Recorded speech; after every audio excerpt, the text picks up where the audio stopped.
আলহামদুলিল্লাহ, আল্লাহ তাবারক ওয়া তাআলার দরবারে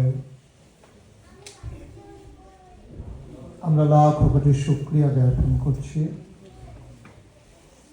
যিনি আমাদেরকে সুদূর কোরিয়ায়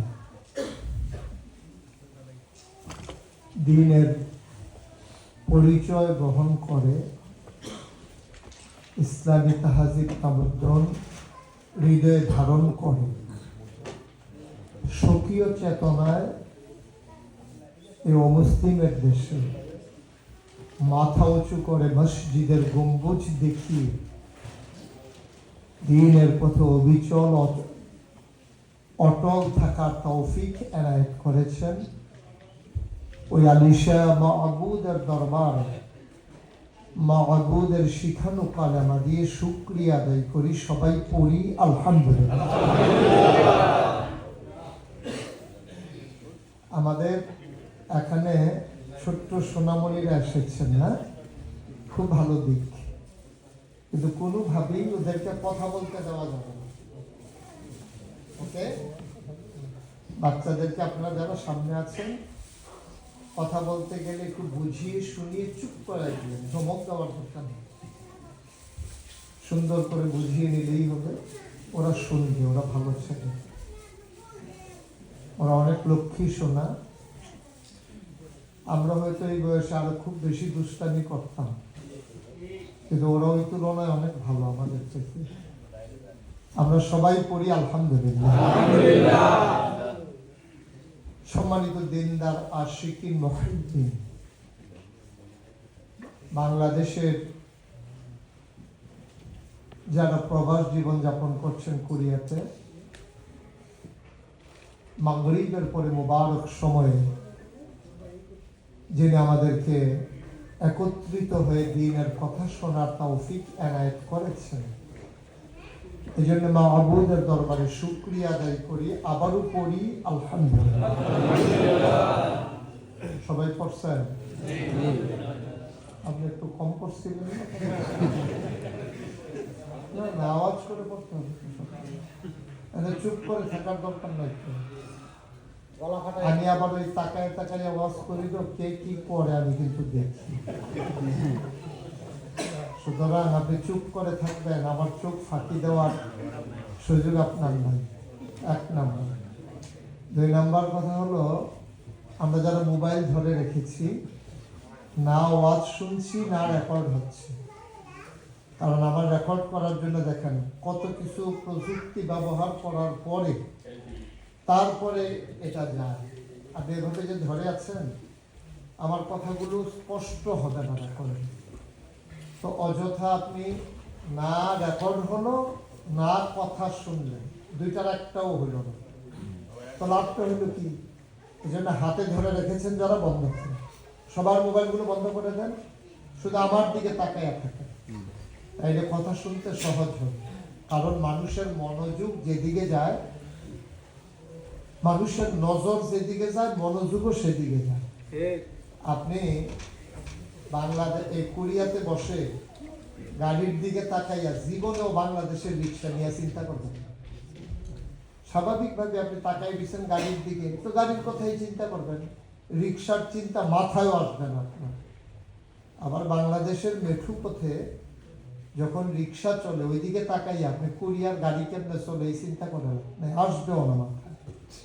আপনি যখন মোবাইলের দিকে তাকাই থাকবেন, তখন আমার কথা আপনার ব্রেনে ঢুকবে না। এটাই বাস্তবতা। কয় যে আমার ব্রেন খুব শার্প।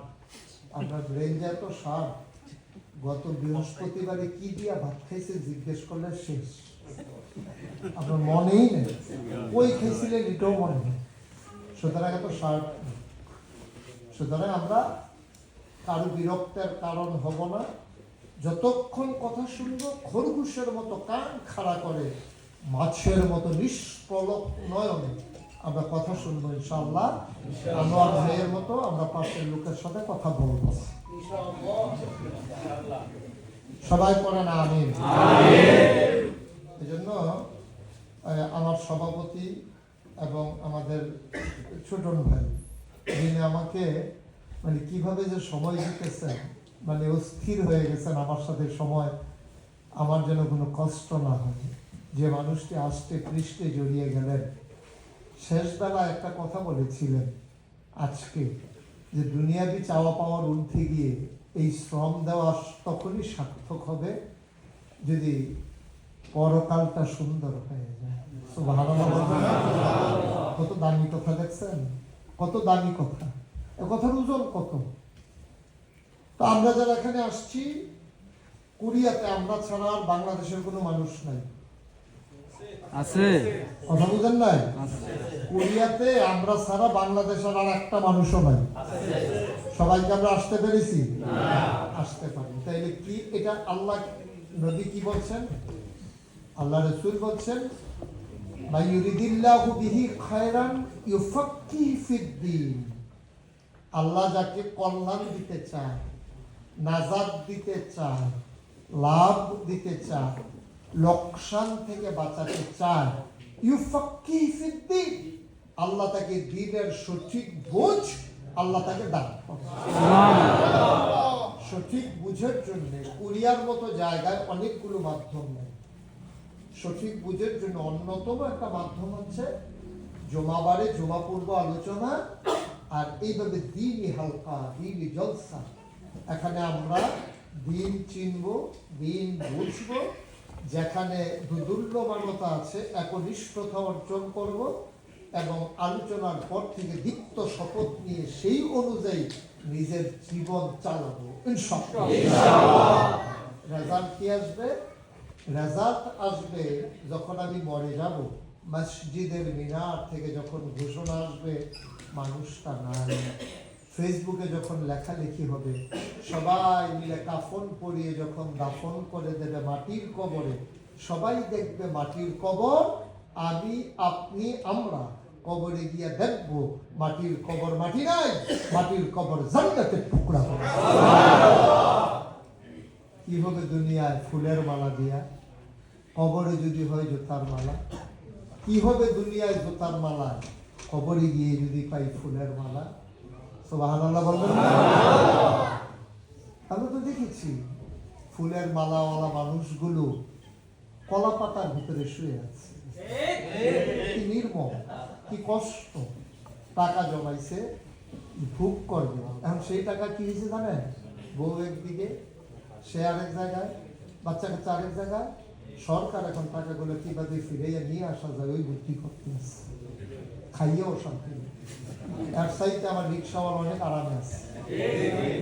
রিক্সাওয়ালা সারাদিন রিক্সা চালানোর পরে যখন ঘেমে নিয়ে উঠে, তখন এই রিক্সাওয়ালার বউ আঁচল দিয়ে তার ঘামগুলো মুছে দেয়, পাশে বসিয়ে গরম ভাত বেড়ে দিয়ে পাখা দিয়ে হাত পাখা দিয়ে বাতাস করে, সে মজা করে খায়। খাওয়ার পরে সে যখন শুয়ে যায় আবার বাতাস করে। সে যখন ঘুমায় কোনো ট্যাবলেট লাগে না, কোনো ইনজেকশন লাগে না, ঘুমের আওয়াজে মনে হয় সেলুন মেশিন ফেল। মজা করে সে ঘুমাইতেছে নাম দায়িত্ব। আলহামদুলিল্লাহ বলবেন না? তাহলে ভুগে শান্তি নাই, ত্যাগেই শান্তি। আরামে আরাম। সবাই বলেন আরামে আরাম। আরাম কিসে? ত্যাগে। ত্যাগ করার ভিতরে আরাম। তো আমরা যেহেতু এখানে এসেছি কথা শুনবো, আল্লাহ বলছেন, নবীজি বলছেন, মাইয়ুরিদিল্লাহু বিহি খায়রা ইউফাক্কিহু ফিদ্দীন, আর আল্লাহ বলছেন ওয়াল্লাযীনা জাহাদু ফীনা লানাহদিয়ান্নাহুম সুবুলানা ইন্নাল্লাহা লামাআল মুহসিনিন। আল্লাহ বলছেন ওয়াল্লাযীনা জাহাদু,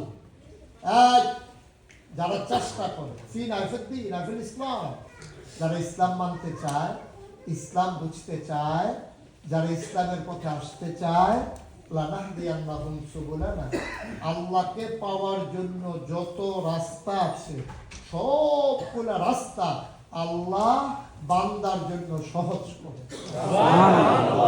আল্লাহ এই হল রুমে, এই মসজিদে আমরা যারা একত্রিত হলাম, অবশ্যই আমরা আল্লাহর সন্তুষ্টি চাই। চাই না? চাই না সবাই? তোমরা যেহেতু চাও, তোমাদের দায়িত্ব চাওয়া পর্যন্ত শেষ। পাওয়ায় পূর্ণতা দেব আমি। তোমরা শুধু চাইবা, ও দনি আস্তাজিব লাকুম, বান্দা তোমার দায়িত্ব হলো ডাকা, জবাব দেব আমি। তোমার দায়িত্ব দোয়া করা, কবুল করব আমি। দরখাস্ত দেবা তুমি, মঞ্জুর করব আমি। আল্লাহর দায়িত্ব।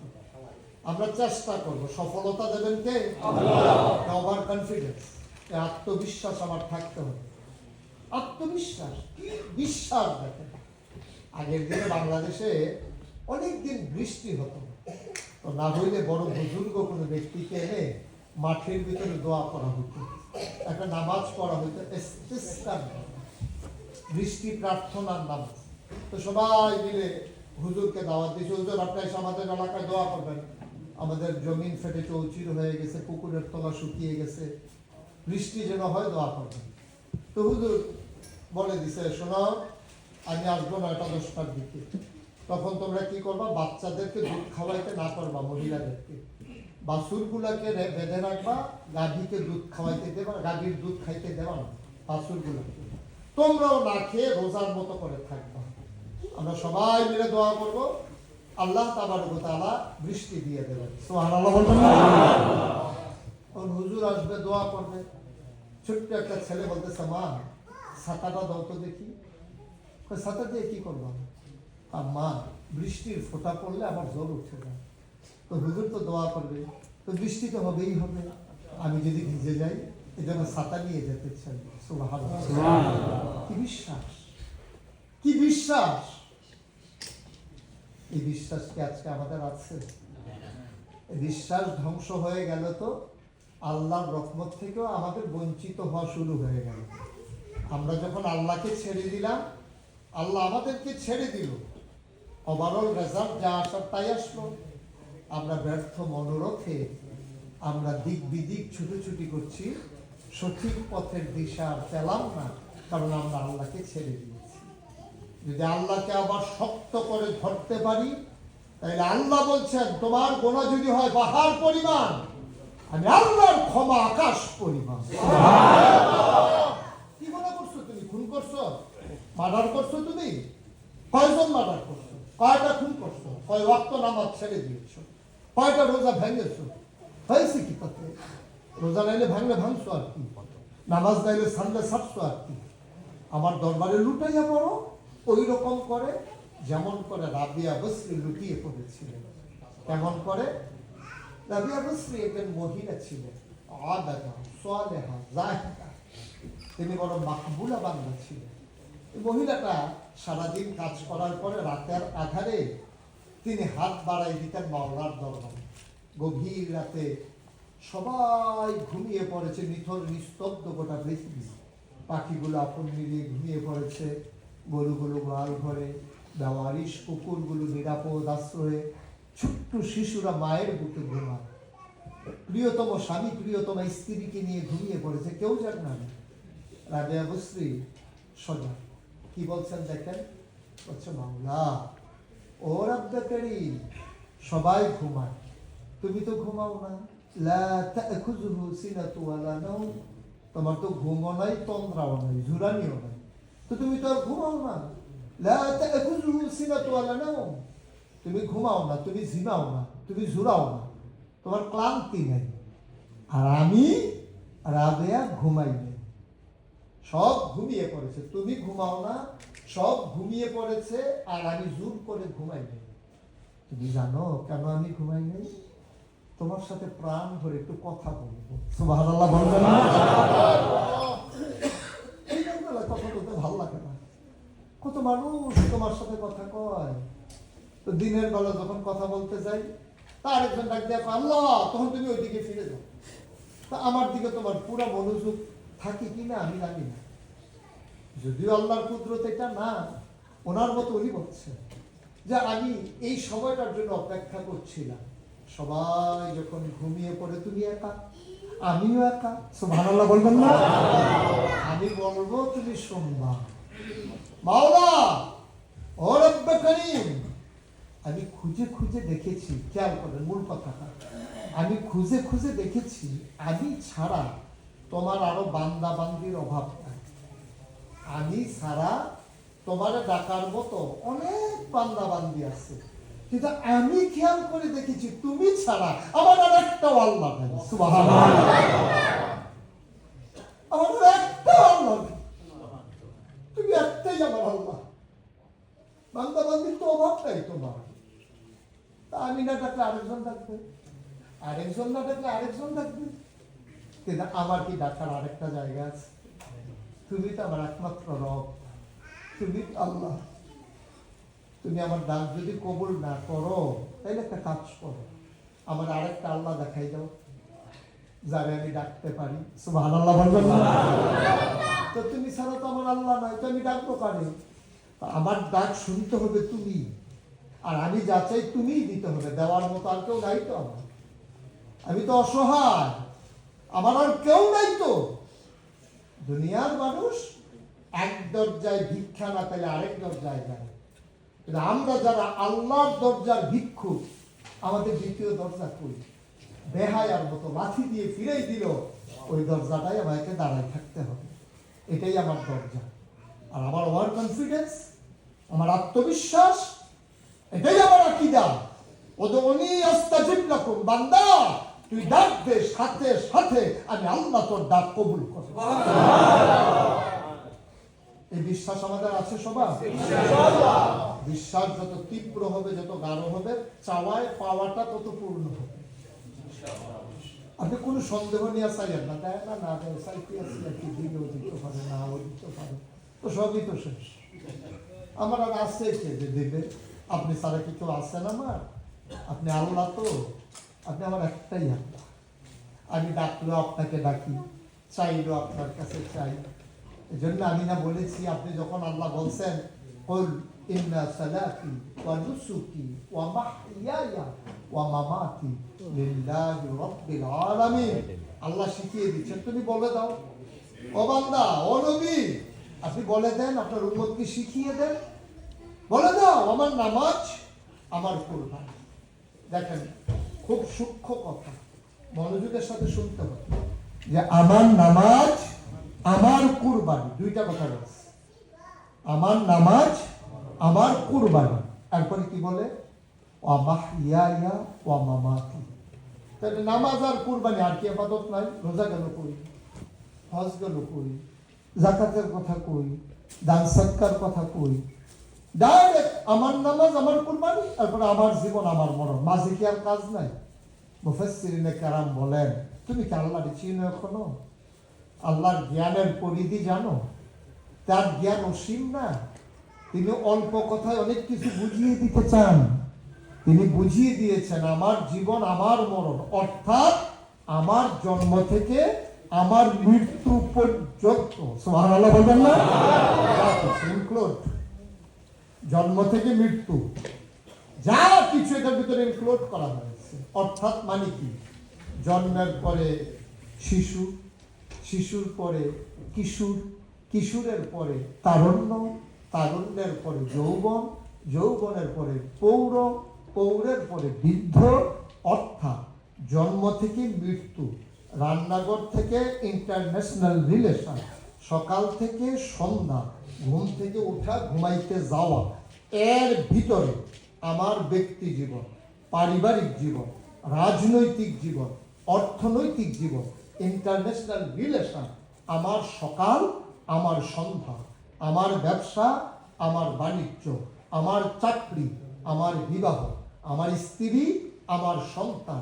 অর্থাৎ একটা মানব জীবনে জন্মের পর থেকে মৃত্যু পর্যন্ত যত কাজ, লিল্লাহি রাব্বিল আলামিন, সকল কিছু শুধুমাত্র, একমাত্র, কেবলমাত্র লিল্লাহি রাব্বিল আলামিন, ওই আল্লাহ রাব্বুল আলামিনের জন্য।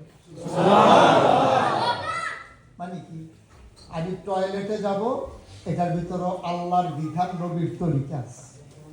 একটা জীবনে এমন কোনো কাজ নাই, আপনি যদি কোনো কাজ পান, সুটন ভাইয়ের কাছে আমার নাম্বার আছে, আমি তো তারিখে চলে যাব, আপনি 2 মাস খুঁজবেন যে এমন কোনো কাজ আছে কিনা যেটাতে আল্লাহর হুকুম নাই, নবীর তরিকা নাই।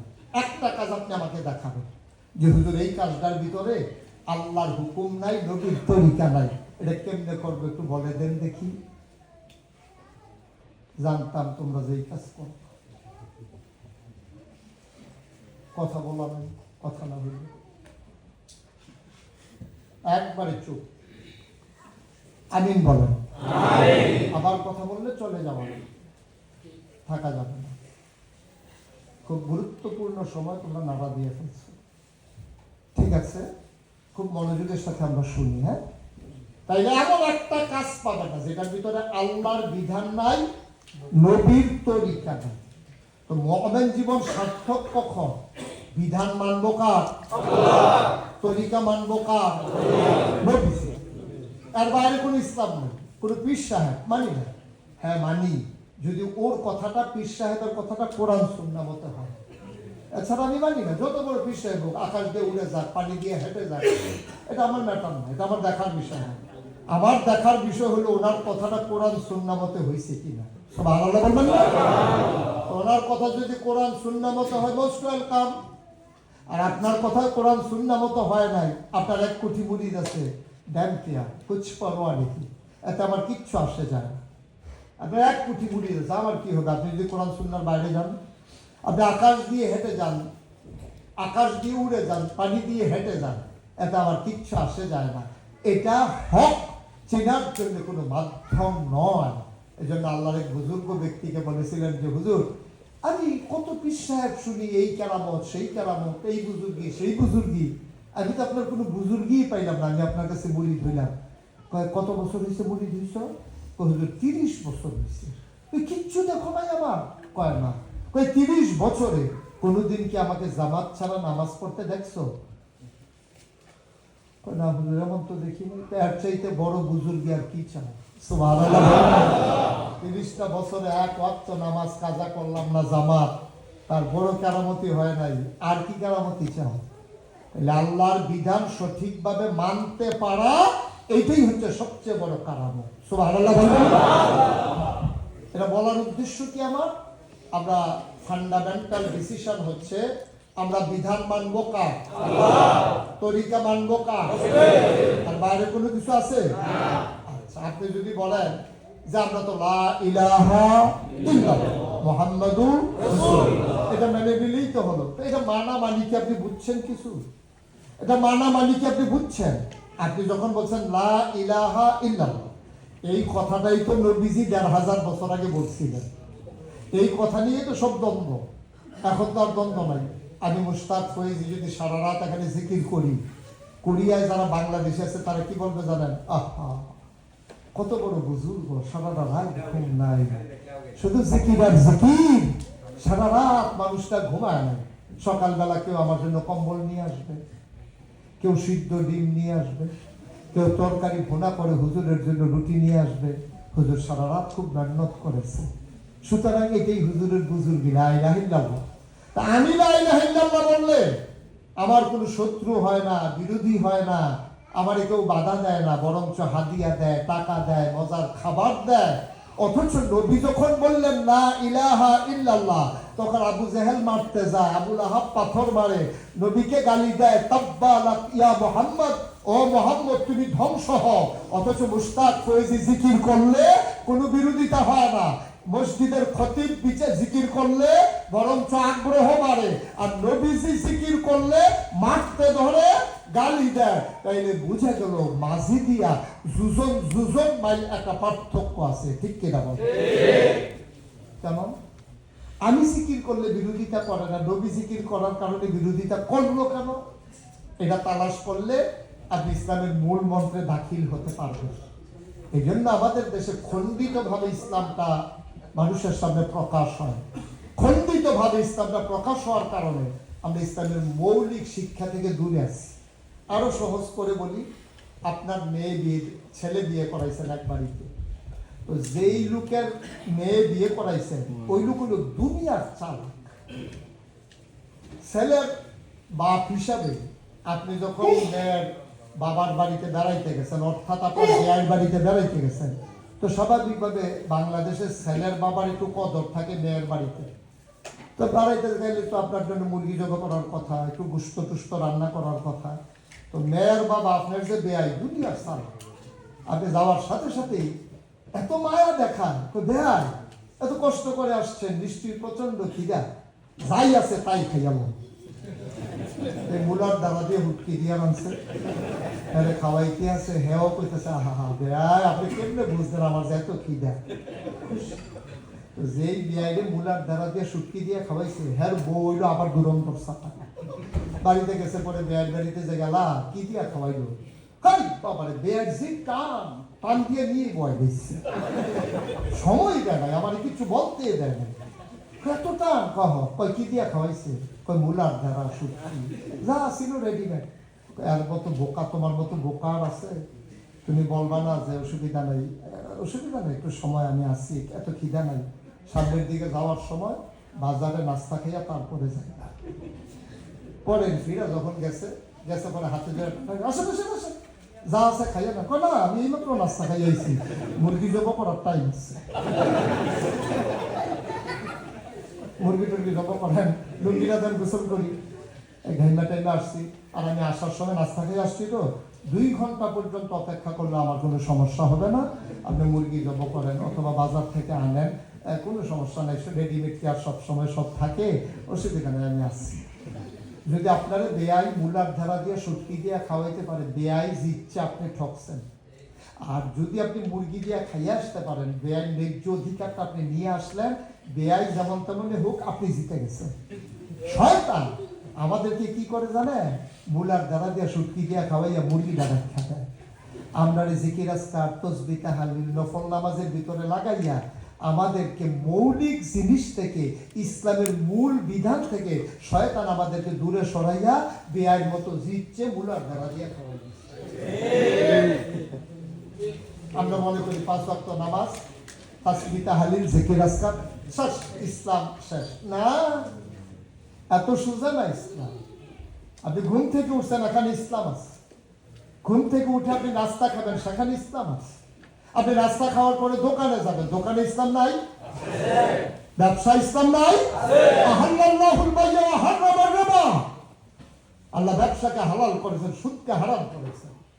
আপনি বিরাট বড় বুজুর্গ, দাঁড়িয়ে মুছে চুলে পাঞ্জাবিয়ে টুফিয়ে মনে হয় যেন বিরাট বুজুর্গ ফেরেস্তা নাসির হয়েছে, সুদের কারবার আছে না? বিরাই সুদের কারবারের লোকে জড়িত। তারপরে নামাজ ভাও গেছে, পুরা ভাও গেছে। আমাদের আবাদত কম করি না আমরা, কিন্তু আবাদত কবুল হয় না কেন? হবে কেমনে? আপনার আবাদত কবুল হবে কেমনে? যেই টুপি মাথায় দিয়ে মসজিদে আসছে, এই টুপি তো সুদের টাকায় কিনে। আল্লাহ যে, আল্লাহ তো রহমান রাহিম, এই জন্য বাইর করে দিচ্ছেন। আর নাইলে তুলে ধরো মসজিদ থেকে বের হও, সুদখুর সুদখুর কোথাকার, টুপি কিনছে সুদের টাকা দিয়ে, আবার মসজিদ যাইছে মুসল্লি হইয়া। আমরা তো এটাই করতাম। একটা মানুষের গায়ে খুব দুর্গন্ধ, পায়খানা লেগে আছে, মসজিদে আসলে ইমাম সাহেব কি বলবে? পায়খানা গায়ে লাগায় ভিতরে, মসজিদের ভিতরে ঢুকছে। পায়খানা গায়ে লাগাইয়া মসজিদে ঢুকা যত সহজ, এর চাইতে কোটি গুণ বেশি কঠিন ওই সুদ খেয়ে মসজিদে ঢুকা। ঠিক আছে? পায়খানা নিয়ে ঢুকছে, ধুয়ে ফেললে শেষ।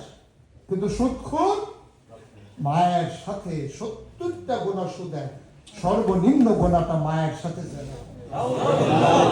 উম্মা যেই মা পেটে ধরেছে, উম্মা যেই মার বুকের দুধ 2.5 বছর খেয়েছে, সুদখোর ওই মায়ের সাথে জেনা করালো 70 নাম্বার গোনা।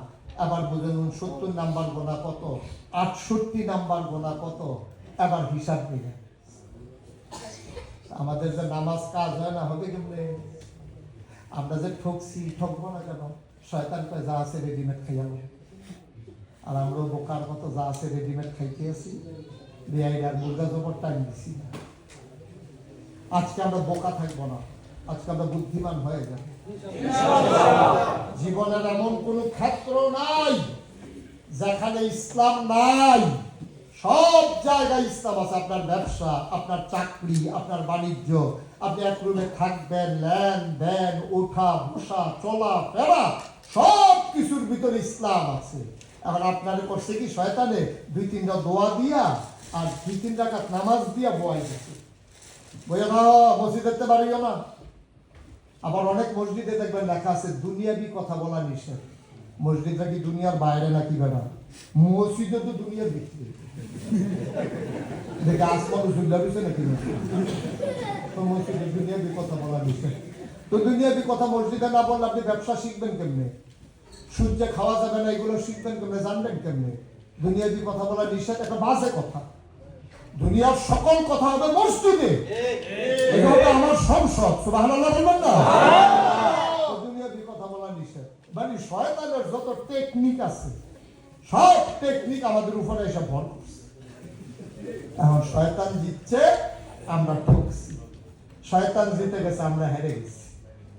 তাইলে এটা আমরা সিদ্ধান্ত নিলাম। হ্যাঁ, এবার আসেন, আমি যেটা বলতে চাই, আল্লাহ কেন আমাদেরকে বানিয়েছেন এটা আমরা একটু জানবো। হ্যাঁ, আল্লাহ বলছেন ওয়ামা খালাকতুল জিন্না ওয়াল ইনসা ইল্লা লিয়াবুদুন।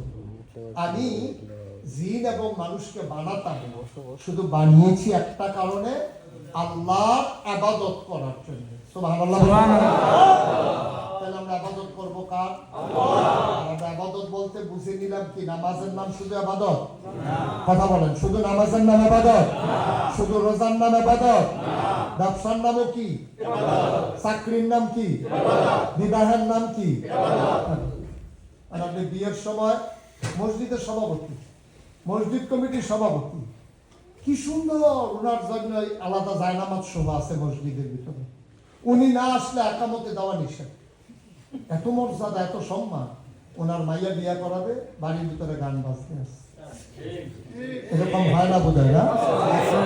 মসজিদের সভাপতি, ওনার মাইয়ার বিয়েতে বাড়িতে গান বাজতে আছে। ইমাম সাহেব তো খুব বুদ্ধিমান মানুষ, তো ইমাম সাহেব যে গেছে, সভাপতি সাহেব গানটা কোনবা? উনি তো জানে, জানটাও ঘুরাইয়া হিট করছে।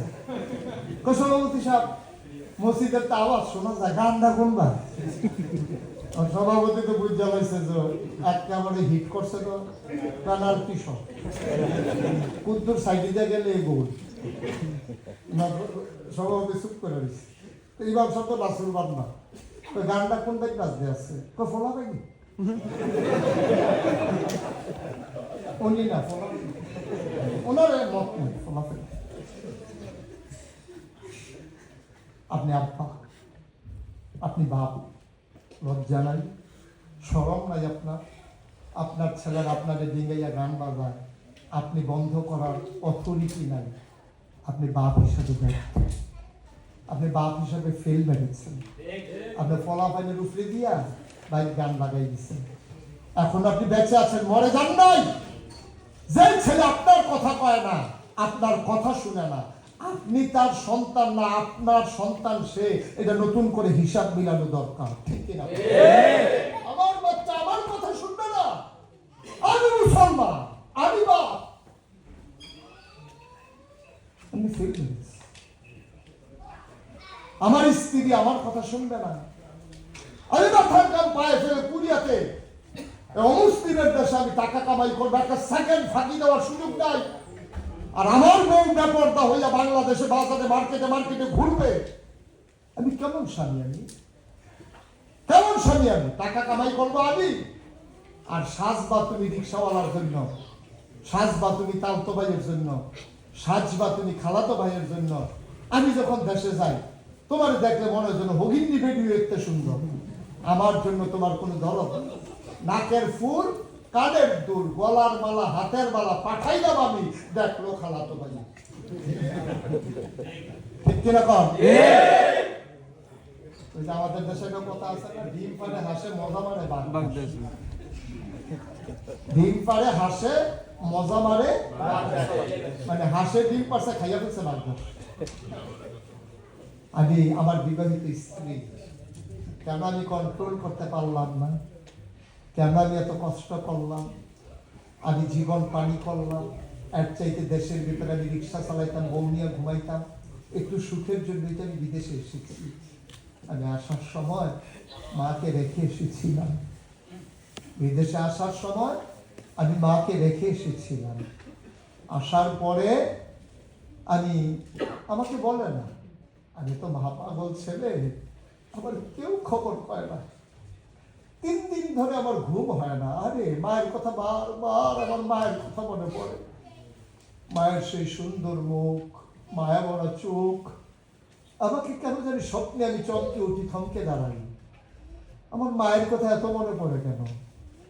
রাতের বেলা ফোন দিছে তার স্ত্রীর কাছে, এই আম্মারে দাও তো একটু মোবাইলটা, একটু কথা বলবো আম্মার সাথে। মা তো নাই। বউ কি কয়, আম্মা ঘুমাই গেছে, পরে কথা বলি। কারণ আমি এখন কথা বলবো, আমি 3 দিন ধরে ঘুমাইতে পারি না, আমার মাকে ফোন দাও। আমি স্ত্রী কাঁদতেছে। ছেলে যে আশঙ্কা করেছিল তাই ভাবিছে। ছেলে কাঁদো কেন? আপনাকে বলি নাই ভয়ে, 3 দিন হয়েছে আম্মা মারা গেছে।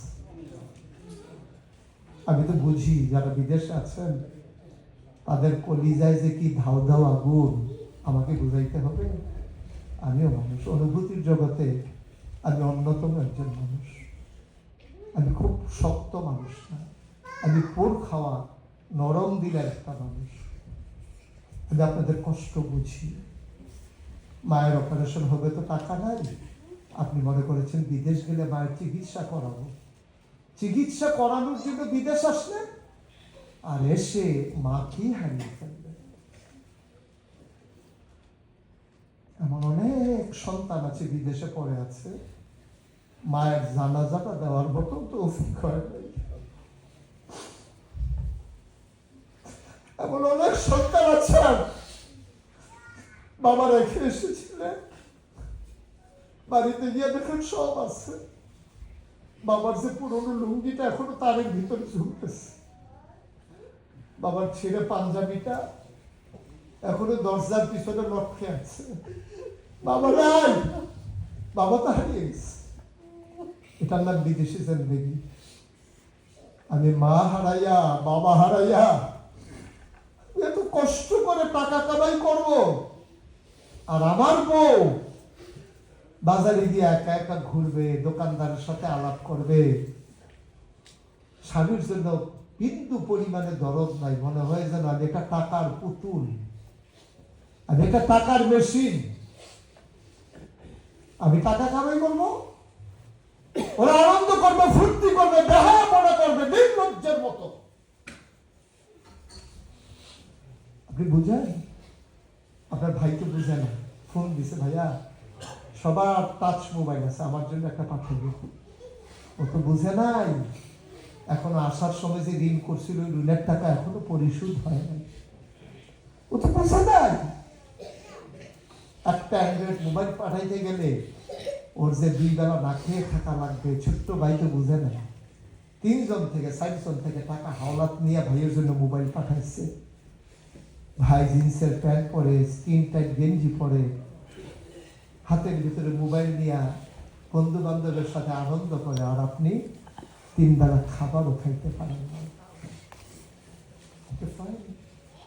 আমরা গরিব মানুষ, আমরা অভাবী মানুষ। কষ্টের বিনিময়েও যদি আমার মায়ের মুখে হাসি ফুটে, যদি আমার বাবার চিকিৎসা হয়, আমার জীবন সার্থক। আমার কারণে আব্বা বিনা চিকিৎসায় মারা যায় নাই, আমার কারণে আমার মায়ের বিনা চিকিৎসায় মৃত্যুবরণ করে নাই। আমার এত কষ্টের পরে আমার স্ত্রী যদি দিনদারি না পায়, আমার ছেলেগুলা যদি মানুষের মতো মানুষ না হয়, ওরা যদি বখাটে হয়, ওরা যদি নেশায় আসক্ত হয়, তখন আপনি কি বলবেন? চিৎকার করে, বুক চাপড়ে চাপড়ে আপনি কেঁদে কেঁদে বলবেন, আরে যেই ফুতের জন্য এত কষ্ট করে টাকা কামাই করলাম, ফুতে মানুষ হইল না, লাভটা কি হইল? যেই ফুতের জন্য এত কষ্ট করে টাকা কামাই করলাম, ফুত নামাজ পড়ে না, লাভটা কি হইল? আমাদের দেশে সন্ধ্যার পরে মুরগিটা যদি বাসায় না আসে, মুরগির ঘরে না আসে, নিয়ে হাড়িতে নিয়ে এই ঘরে সেই ঘরে, ভাই আপা আপনারা ঘর, আমরা মুরগি খাইছিনি, আমরা হাঁসটা আইছিনি। ছাগলটা যদি না পান, মসজিদের বাইকে ঘোষণা দেয় একটা ছাগল হারানো গেছে। আপনার সন্তান, জন্ম দেওয়া সন্তান সন্ধ্যার পরে ঘরে আসে নাই, মুরগি আসে নাই বলে তালাশ করেন, কিন্তু সন্তান আসে নাই বলে তালাশ করেন না। আপনার সন্তানের দাম মুরগির সমানও নাই, ঠিক কিনা? ছাগলের সমান। ছাগলটা না আসলে আপনি অস্থির হয়ে যান। সন্তান না আসলে আপনার কোনো পেরেশানি নেই। কিসের জিন্দিগি আপনার? মুসলমানই তো অনেক পরের কথা, মানুষের জিন্দিগি তো আমরা করতে পারি নাই এখনো। মুসলমান হলো অনেক পরের হিসাব। আমরা এখন কি করব? আমরা যে আবাদত বন্দেগীগুলো করব, আবাদত কবুল হওয়ার জন্য শর্ত হচ্ছে তিনটা। কয়টা? কয়টা? এক নম্বরে সহি নিয়ত। সহি নিয়ত জিনিসটা কি আপনি বুঝতে পেরেছেন? সহি নিয়ত মানে হলো যাই আমি করবো তার জন্য, এটা একটা সহি নিয়ত। সহি নিয়ত আবাদত কবুল হওয়ার তিনটা শর্ত, এটাই আল্লাহ বলে দিয়েছেন। মান আহাব্বা লিল্লাহ ওয়া আবগাদা লিল্লাহ ওয়া আতা লিল্লাহ ওয়া মানা লিল্লাহ। নবী আপনি বলে দেন আপনার উম্মতেরা মান আহাব্বা লিল্লাহ, যে ভালোবাসবে আল্লাহর জন্য, ঘৃণা করবে আল্লাহর জন্য, কাউকে দান সদকা করবে আল্লাহর জন্য, বন্ধ কাজ থেকে ফিরাই রাখবে আল্লাহর জন্য, ফাকাত ইস্তাকমালাল ঈমান, সেজন্য তার ঈমানকে পরিপূর্ণ করে দিল। সুবহানাল্লাহ। আমরা কাউকে ভালোবাসবো, কার জন্য ভালোবাসবো? আপনারা আমাকে ভালোবাসেন, আপনাদের সাথে আমার রক্তের সম্পর্ক নাই, আত্মীয়তার বন্ধন নাই। সোশ্যাল মিডিয়াতে দেখেছেন অনেকে আমাকে দেখেন, জড়িয়ে ধরে আপনি কেঁদেছেন। আপনার মন চায় কিসে হুজুর খুশি হবে আমি যদি এই কাজটা করতে পারতাম। লিল্লাহ, সবটাই কার জন্য? আল্লাহ। আমি তো আপনার দেশে গিয়ে বলতে পারবো না কি ছোটন ভাইয়ের কাছে গেছিলাম, উনি আপনার ফু ছোটন ভাইয়ের আম্মার কাছে গিয়ে এই কথা বলতে আপনার ছেলে নি ছোটন গেছি করে কোনো খোঁজ নাই, খবর নেই, কিচ্ছু আমি বলতে পারবো না। আমি ওনার ব্যাপারে বলতে পারবো না, ওনার আত্মীয় স্বজনের কাছে। আপনাদের এই দরদ ভালোবাসা শুধুমাত্র কেবলমাত্র একমাত্র কার জন্য? তাহলে আমি যা কিছু করব কার জন্য? ওকে, এক নাম্বার সহি নিয়ম। দুই নম্বরে সঠিক নিয়ম। সঠিক নিয়ম কারে কয়? মানে প্রতিটি কাজ আল্লাহর বিধান নবীর তরিকা অনুযায়ী কর। লাকাদ কানা লাকুম ফি রাসূলিল্লাহি উসওয়াতুন হাসানাহ। আল্লাহ বলছেন তোমাদের জন্য হচ্ছে নবী মডেল, তিনি আইডল, তিনি আইকন, তিনি নমুনা। কি রকম নমুনা? তুমি কেমনে হাঁটবা, নবী যেভাবে হেঁটেছেন। তুমি কিভাবে খাবা, নবী যেভাবে খেয়েছেন। তুমি কিভাবে সংসার করবা, নবী যেভাবে করেছেন। তাইলে টোটাল তোমার জিন্দেগির জন্য তিনি মডেল, আইডল।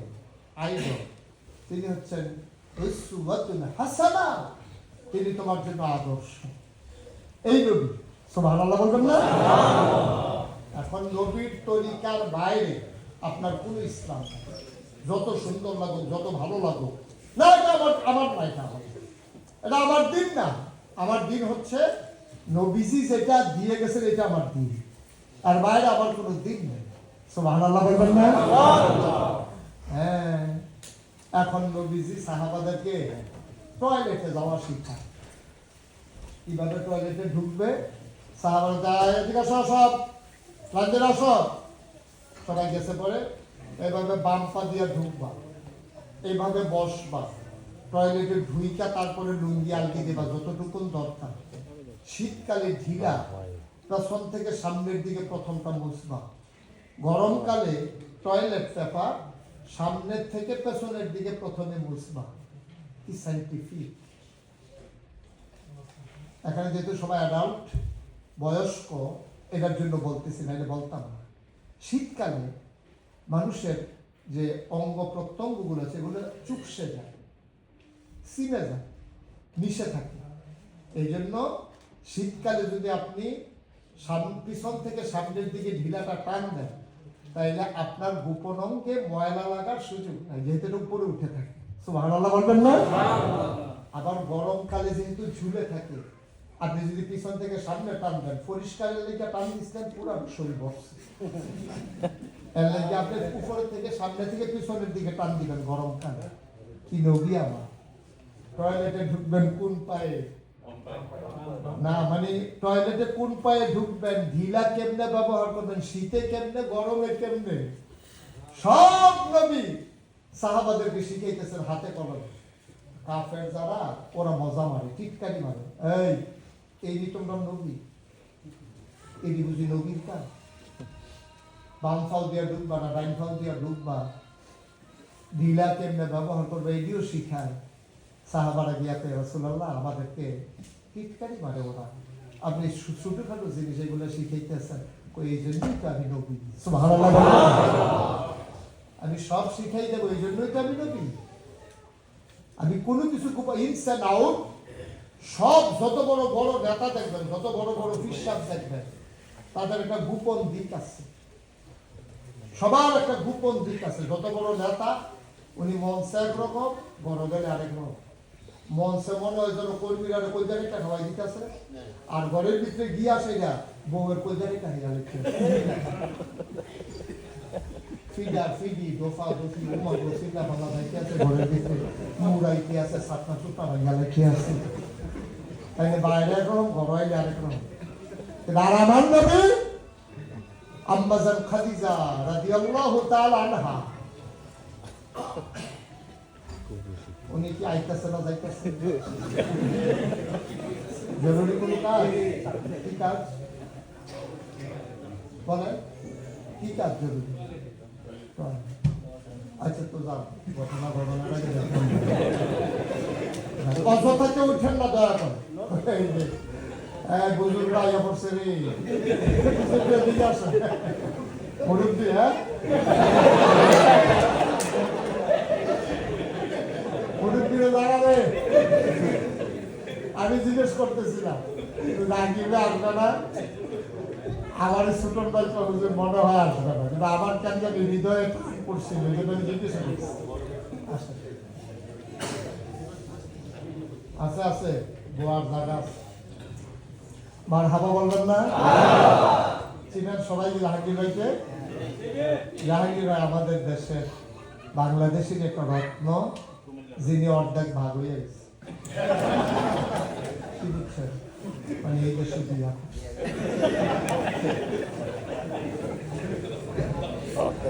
আমরা নাই,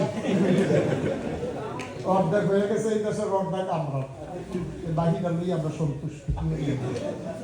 আল্লাহ কবুল করুন, সবাই পড়ে না আমিন। তো যেই কথাটা বলতেছিলাম, দেখেন নবীজি যখন হারা গুহায় ভাবমগ্ন, জিবরাইল আলাইহিস সালাম এসে যখন বললেন মুহাম্মদ, কি পড়তে হবে? ভুলে গেছেন সবাই? আমাদের এই সমস্যা, আমল করবেন যেটা শুনবেন দেখে রাখবেন। নবীর নাম শুনলে কি পড়তে হয়? দুই একবার না বারবার, দুই একদিন না প্রতিদিন, দুই এক সপ্তাহ না প্রতি সপ্তাহ, দুই এক মাস না 12 মাস, দুই এক বছর না সারা জীবন। আমরা পড়ব সাল্লাল্লাহু আলাইহি ওয়াসাল্লাম। নবী হারা গুহা, কেউ নাই, তিন পতন নিস্তব্ধতা, একাকী নিঃসঙ্গ। জিবরাইল এসে বললেন আসসালাতু ওয়াসসালামু আলাইকা ইয়া রাসূলুল্লাহ, আসসালাতু ওয়াসসালামু আলাইকা ইয়া হাবিবাল্লাহ। নবী বললেন ওয়া আলাইকুমুস সালাম ওয়া রাহমাতুল্লাহ। কি চাই? কে তুমি? আমার নাম জিবরাইল। আপনার জন্য সুসংবাদ হচ্ছে, আপনি আজকে থেকে মুহাম্মদ ইবনে আব্দুল্লাহ না। নবীজির আব্বার নাম আব্দুল্লাহ, মুহাম্মদ ইবনে আব্দুল্লাহ মানে আব্দুল্লাহর ছেলে মুহাম্মদ। এটা আপনার আসল পরিচয় না। তাহলে আমার আসল পরিচয় কি? তুমি তো আমার নামই ভুলেই ফেলতেছ। জিবরাইল বলেন আজকে থেকে আপনার আসল পরিচয় মুহাম্মাদুর রাসূলুল্লাহ। খুব তাড়াহুড়া করে বলতেছি, যেহেতু সময় আপনাদের মধ্যে খুব টায়ার্ড হয়ে যাচ্ছে। উনি যে উঠলো, কেউ ওই কিছু করলো না, একজনের না ইমার্জেন্সি, এমনকি সবার ইমার্জেন্সি। যে উঠবো তাহলে টান দিয়া বয়াই দেবেন, বুঝাইয়া কইবেন, কথা না শুনলে অন্য টান করবেন। আমিন বলেন। জিবরাইল আলাইহিস সালাম যখন এই কথা বললেন, নবীজি দৌড়ে কার কাছে গেলেন প্রথম? খাদিজা। হ্যাঁ, ওনার স্ত্রী, জীবন সঙ্গিনী, প্রিয়তমা স্ত্রী খাদিজার দরবারে গিয়ে ঢুকলেন। তো খাদিজা তো খুব নজর করে, আদর করে, বাচ্চার মতো লালন পালন করে নবীজি। দেখেই বুঝে ফেলছে কিচ্ছু একটা ঘটনা ঘটছে। ভয়ে থরথর করে নবী কাঁপতেছেন, গাল হয়ে গেছে লাল, চোখগুলো বড় বড়। আম্মাজান খাদিজা জিজ্ঞেস করলেন, মুহাম্মদ,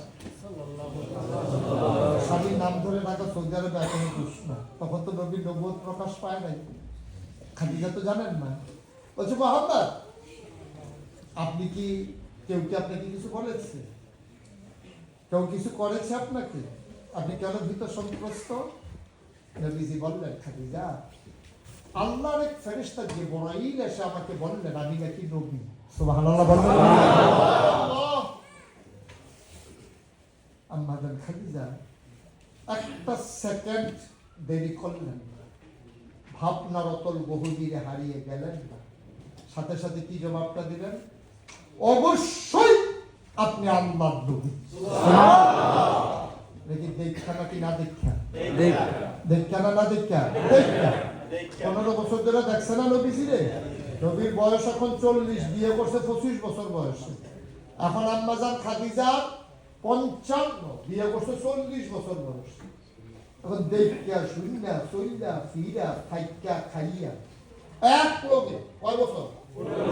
একজন মানুষ 3 থেকে 15 বছর লাগে নাকি? দেখা শুইনা জানি না কি বললো? অবশ্যই আপনি নবী। সুবহানাল্লাহ। নবী চমকে, তিনি থমকে দাঁড়ালেন, তিনি আশ্চর্যান্বিত হয়ে গেলেন, বলতেছেন, তুমি কিভাবে বুঝলা আমি যে নবী? ফেরেশতা বলেছে এটা ভিন্ন কথা, তুমি বুঝলে কেন?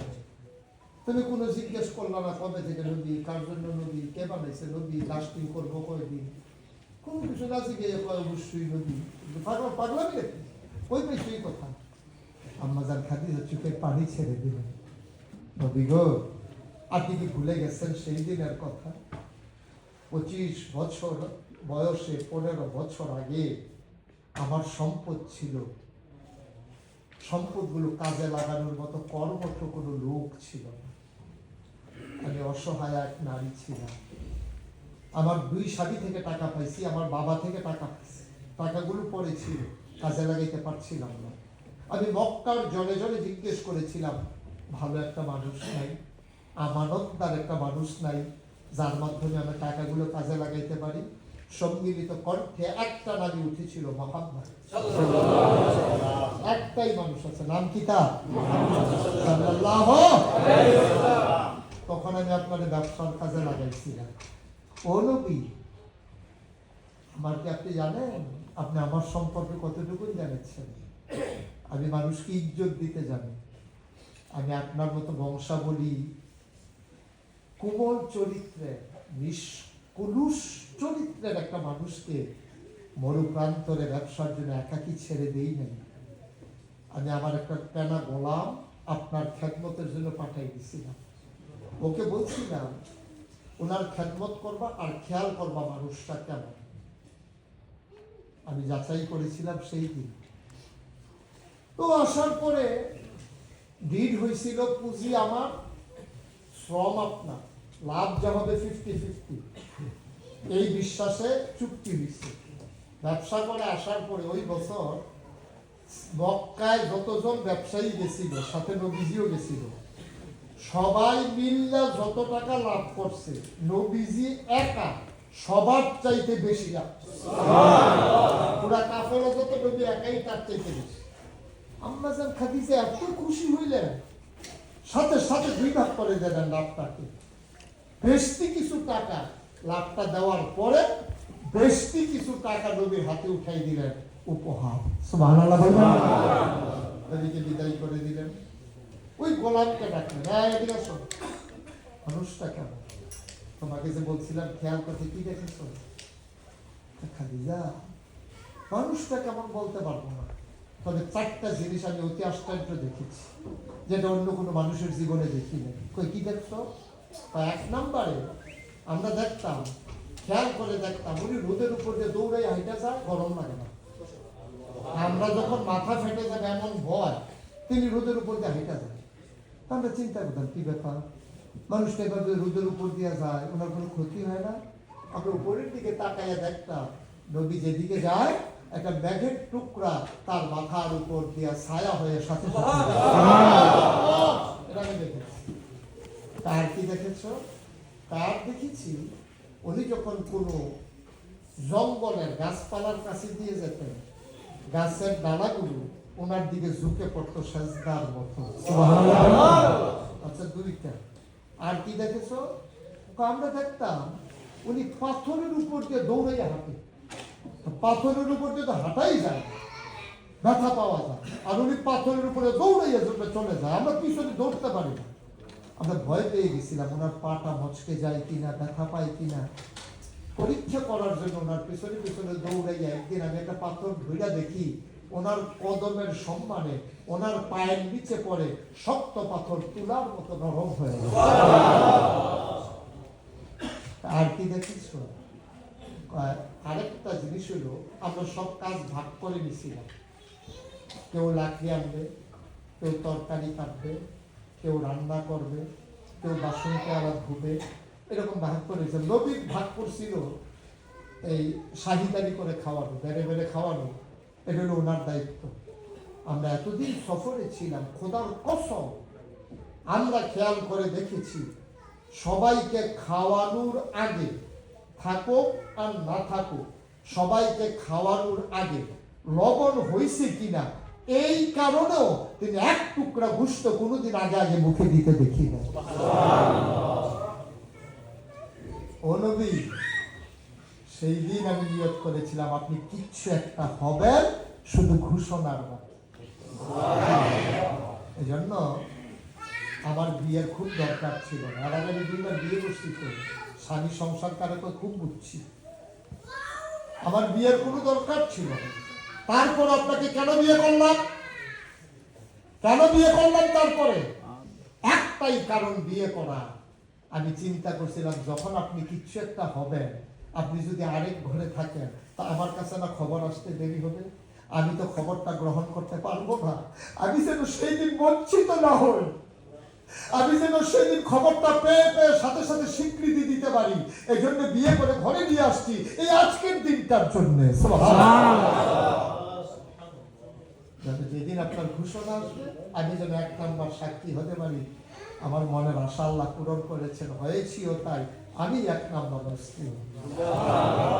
আমার আগে কেউ দাওয়াতও পায় নাই, গ্রহণও করতে পারে নাই। আপনি কি ভেবে দেখেছেন ইসলাম তারে? নবীজি জিজ্ঞেস করেন খাদিজা, আচ্ছা তুমি আমার মাঝে কি এমন গুণ দেখলা যে সাথে সাথে স্বীকার করে নিলে আমি নবী? আপনার ভিতরে আমি চারটা জিনিস দেখছি যেটা মক্কার কোনো মানুষের মাঝে এখনো নাই। ওই কি দেখছো? আপনি কখনো আমানতের খেয়ানত করেন না। সুবহানাল্লাহ বলেন না? আপনি কখনো ওয়াদা খেলাফ করেন না। আপনি কখনো আত্মীয়তার সম্পর্ক ছিন্ন করেন না। আপনি কখনো কেউ খালি হাতে এসে দাঁড়ালে আপনি খালি হাতে ফিরাই যান। আচ্ছা, এবার বলেন তো, আমরা এখানে যারা আছি, চারটা গুণ যদি আজকে সিদ্ধান্ত নিয়ে আমরা গ্রহণ করতে পারি, যদি পারি, হবেটা কি আপনি জানেন? আপনি কুরিয়ার ভিতরে যেন আইডল হবেন, আইকন হবেন, যে আপনি ওয়াদা খেলাফ করেন না। জীবনের দিকে আপনার ওয়াদার দিকে আপনি কখনো আমানতের খেয়ানত করেন না। কেউ টাকা রাখলে কাউকে ভাঙতিও দেন না। আপনি কখনো কাউকে খালি ফিরেই দেন না। নবীজি বলছেন, ভিক্ষুক যদি ঘোড়ায় চড়ে আসে, সেই তুলনায় এখন যদি বলা লাগে ভিক্ষুক যদি হেলিকপ্টারে চলে আসে। তৎকালীন জমানায় ঘোড়া হলো সবচেয়ে দামি বাহন, আর বর্তমানে প্রাইভেট জেট বিমান অথবা হেলিকপ্টার, যাই ধরেন প্রাইভেট বিমান অথবা হেলিকপ্টার। তাহলে আমি যদি ওইটাকে কনভার্সন করে বলি যে ভিক্ষুক যদি হেলিকপ্টারে এসে আপনার দরজায় নামে, নামে যদি ভিক্ষা দেন, ভিক্ষা দেন, আপনি এই কথা বলতে পারবেন না, হেলিকপ্টার দিয়ে ঘুরে ঘুরে ভিক্ষা করে জীবনে হেলিকপ্টার দেখছি না, তো হেলিকপ্টার দিয়ে ভিক্ষা করে আমি দাম কয়েকটি আপনি হেলিকপ্টারে ভাড়া করতো না, দরকার নাই আপনার বলা। আপনার কাছে চাইছে, আপনি সাধ্য অনুযায়ী দিয়ে দেন। তাহলে কি করবি আমার কি ইসলাম না? তাফসীর ইবনে কাসির, একটা বিখ্যাত তাফসীর আছে, ইবনে কাসির দামিশকি রাহমাতুল্লাহ আলাইহি, উনি এটা লিখেছেন। এর ভিতরে খুব সুন্দর একটা হাদিস পাইছি, আপনাদের নড়াচড়ার জন্য আর শোনাই যেতে পারবো। উঠেন না উঠেন, আবার উঠেন বন উঠেন কইছি নড়াচড়া করে না, সিফা দিয়ে বইয়া খায়। হ্যাঁ মনে করছো অন্য হুজুর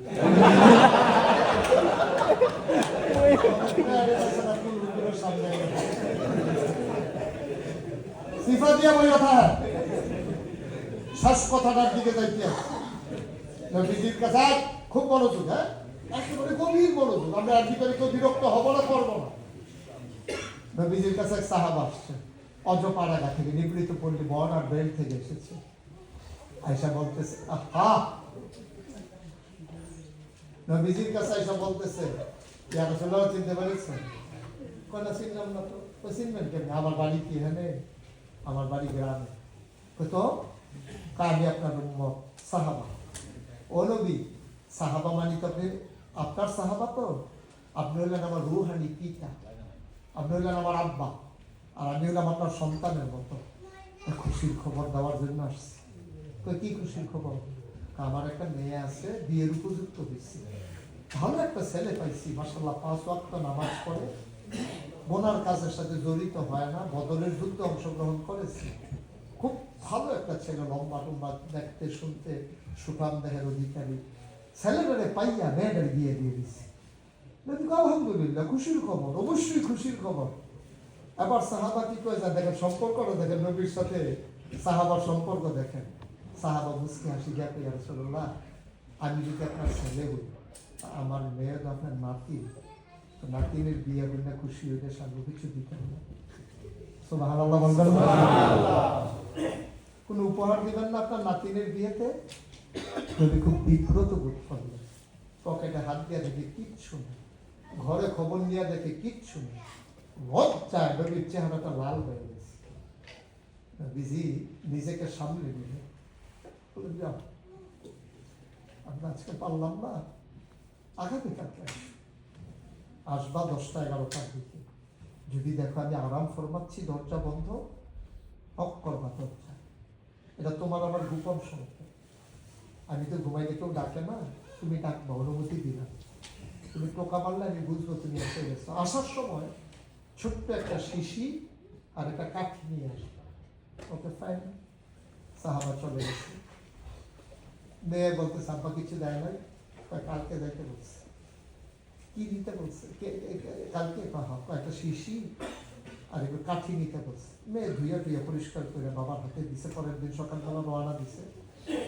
9টা 10টার দিকে এসে দেখে দরজা ঠিকই বন্ধ। নক করলেন। নবীজি দরজা খুলে সহাস্য বদনে হাসি মুখে বললেন, আহলান সাহলান মারহাবা, মোস্ট ওয়েলকাম, আমার ঘরে তোমাকে স্বাগতম। সুবহানাল্লাহ। আমরা যদি কেউ কই যে আপনি তো টেহা নাই, তুই যা হওয়ার চাইছি কালকে আইস, ভিতরে নিয়ত কি তা নাই রে বাবা।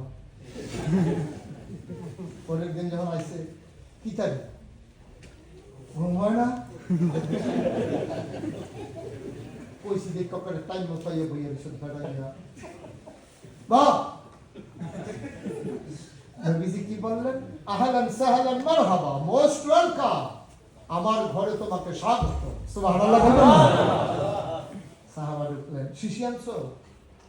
জি ইয়া রাসূলুল্লাহ। খুদের থেকে বেদুইন সাহাবা তো, গ্রাম দেশে থেকে বধূ, শিশি বার করে একটা কাঠি বার করে নিয়ে আসছে। এরা আমার কাছে জানলো কোনো ধরো না। নবীজি পাঞ্জাবি হাতটা গুছাবে, গুছিয়ে একবারে কোনই পর্যন্ত উদাম করে খালি করে, আবার 2 হাতে এভাবে কচলাইতে শুরু করে, শক্ত করে কচলাইতেছে, জুড়ে জুড়ে জুড়ে জুড়ে। 2 হাত কচলানোর পরে হাত লাল হয়ে গেছে, পশমের গোড়ায় গোড়ায় ঘাম জমে গেছে। ঘাম যখন ফোটা ফোটা জমে গেছে, নবী হাতটা বাঁকা করলো, বললেন শিশি কই, শিশি কই? পেয়েছি ইয়া রাসূলুল্লাহ, এই কনুর কাছে ধরে তাড়াতাড়ি। এখন এই ফোটা ফোটা গাম জমে জমে টপ টপ করে শিশির মুখে পড়তেছে। সুবহানাল্লাহ বলবেন না? অর্ধেক শিশি হয়ে গেছে। এই হাতে ধরো, এই হাতে ধরো। এখন এই হাতে আমার অর্ধেকটা শিশি হয়ে গেছে, ভরে গেছে শিশি ঘামে। নবীজি মুখটা বন্ধ করে কাঠিটা হাতে দিয়া কয়, গরিব নবী তোমার, আমি যদি পারতাম আমার নাতিনের জন্য 2টা কানের দুল বানিয়ে দিতে পারতাম, নাকের একটা ফুল, গলার মালা অথবা হাতের মালা, বেনারসি কাফান, কোনো একটা কিছু যদি দিতে পারতাম খুব খুশি হতাম। গরিব নবী, আল্লাহ দিতে চাইছিল, উহুদের পাহাড় স্বর্ণ বানাই দিতে চাইছিল, নেই নেই। অসহায় গরিব নবী তোমার একবেলা চুলায় আগুন জ্বলে 3 দিন চুলায় আগুন পাই। কিন্তু তোমার মেয়ের বিয়েতে তুমি সেটা দেওয়া দরকার, করে কিচ্ছু নেই। কি দেই কি দেই কি দেই ভাবতে ভাবতে রাত চলে গেছে, কুল কিনারা পাইলেন। শেষ পর্যন্ত ভাবলাম তোমরা তো অনেকে আমার গায়ের ঘাম আতর হিসেবে ব্যবহার করো, এই জন্য ভাবলাম এটাই আমার পুঁজি আছে। সুবহানাল্লাহ, আমার তো কিচ্ছু নাই। শেষ পর্যন্ত আমি তোমার মেয়ের জন্য এই আতরটা, এই ঘামটা ওকে দিও, ওই জন্য আতর হিসেবে ব্যবহার করে দ্বিতীয় বইল কোন এক সময় সামর্থ্য হলো অন্য একটা কিছু দেব। আজকে পারলাম না। সাহাবা চিৎকার করে বললেন, ইয়া রাসূলুল্লাহ, আমার মেয়ের মতো ভাগ্যবতী মেয়ে আসমানের নিচে আর নাই। সবচেয়ে দামি উপহারটা আমার মেয়ে পাইছে। সুবহানাল্লাহ। দিলেন তো দৌড়তে দৌড়তে দৌড়তে দৌড়তে ঘেমে নিয়ে গেছে। মেয়েটা বাড়ির আঙ্গিনায় দাঁড়াই গেছে। আব্বা আসবে, নবীজি উপহার দেবে, ছোট মানুষ না, নতুন বিয়ে হয়েছে, আব্বা উপহার নিয়ে আসবে, আমার নবী কি জানি আমারও দেয়। মেয়েটা দেখে যে হাত খাবে, কিছু নাই হাতে। মনটা খুব খারাপ হয়ে গেল, নবীজি কি কিচ্ছু দিল না, আমার কি কিচ্ছু দেয় না। মেয়েটা দৌড় দিয়া ধুধু মরু প্রান্ত, ঘর নাই, আব্বা দেখা যায় আসতেছে, দিছে তো দৌড়ে গিয়ে আব্বারে জড়াইয়া ধরছে। আব্বা, নবী কিচ্ছু দেয় নাই, হাঁটছে খালি। বাবা কাঁদতেছে আর বলতেছে, ও বে, তোর কপাল বড় ভালো, অনেক দামি জিনিস পাইছ। কই হাত তো খালি, কই লুকাই রাখছি। লুঙ্গির খুঁট থেকে ছোট্ট শিশিটা বের করলেন, চতুর্পাশ সুগন্ধে ঘরে ঘরে। বলে আপনাকে কি? নবীর গায়ের পসিনা মুবারক, ঘাম তোমার বিয়েতে নবীজি উপহার দিচ্ছে। খপ করে শিশিটা ধরে চুমু খাইলেন, কপালে লাগাইলেন, চোখে মুখে লাগাইয়া এক ফোঁটা বের করে পুরা শরীর মাখলেন। কাঁদতেছে, আব্বা সত্যি আমার মতো ভাগ্যবতী আসমানের নিচে জমিনে এখন কেউ নেই, সবচেয়ে সেরা মেয়ে আমি। গোটা পৃথিবীর অর্ধেকটা যদি আমার নবী আমাকে দিয়ে দিত, আমি এত খুশি হতাম না এই আতর পেয়ে যত খুশি হয়েছে।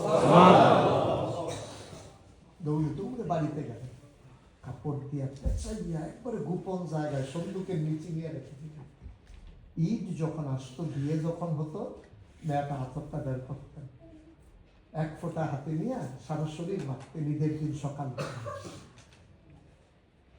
মদিনার মানুষ সবাই চিন্তায় পড়ে, এত সুগন্ধ, এত দামি পারফিউম কে ব্যবহার করে, এত দামি আতর কে ব্যবহার করে? আমরা তো এত দামি আতর ব্যবহার করার মতো মদিনায় তো কেউ নাই। কে ব্যবহার করে? গন্ধটা কোত্থেকে আসে? ঘুরতে ঘুরতে ঘুরতে ঘুরতে চতুর্পাশ থেকে লোকগুলো এসে বাড়ির চতুর্দিকটা গাড়াও দিয়ে দেয়, এই বাড়ি থেকে গন্ধ আসে। সুবহানাল্লাহ বলে। বাড়ির মালিককে ডাকিছে, ভাই কে আসেন, বাইরে আসেন। বাইরে যাওয়ার পরে বলতেছে, আপনি তো গরিব মানুষ, এত দামি আতর কোত্থেকে পাইছেন? তা আমার না, এই আতর আমার মেয়ে। সুবহানাল্লাহ বলবেন না? তার মেয়ে এই আতর কই পাইছে? আতর নবীর পসিনা মুবারক, আমার মেয়ের বিয়েতে দেওয়া নবীর উপহার।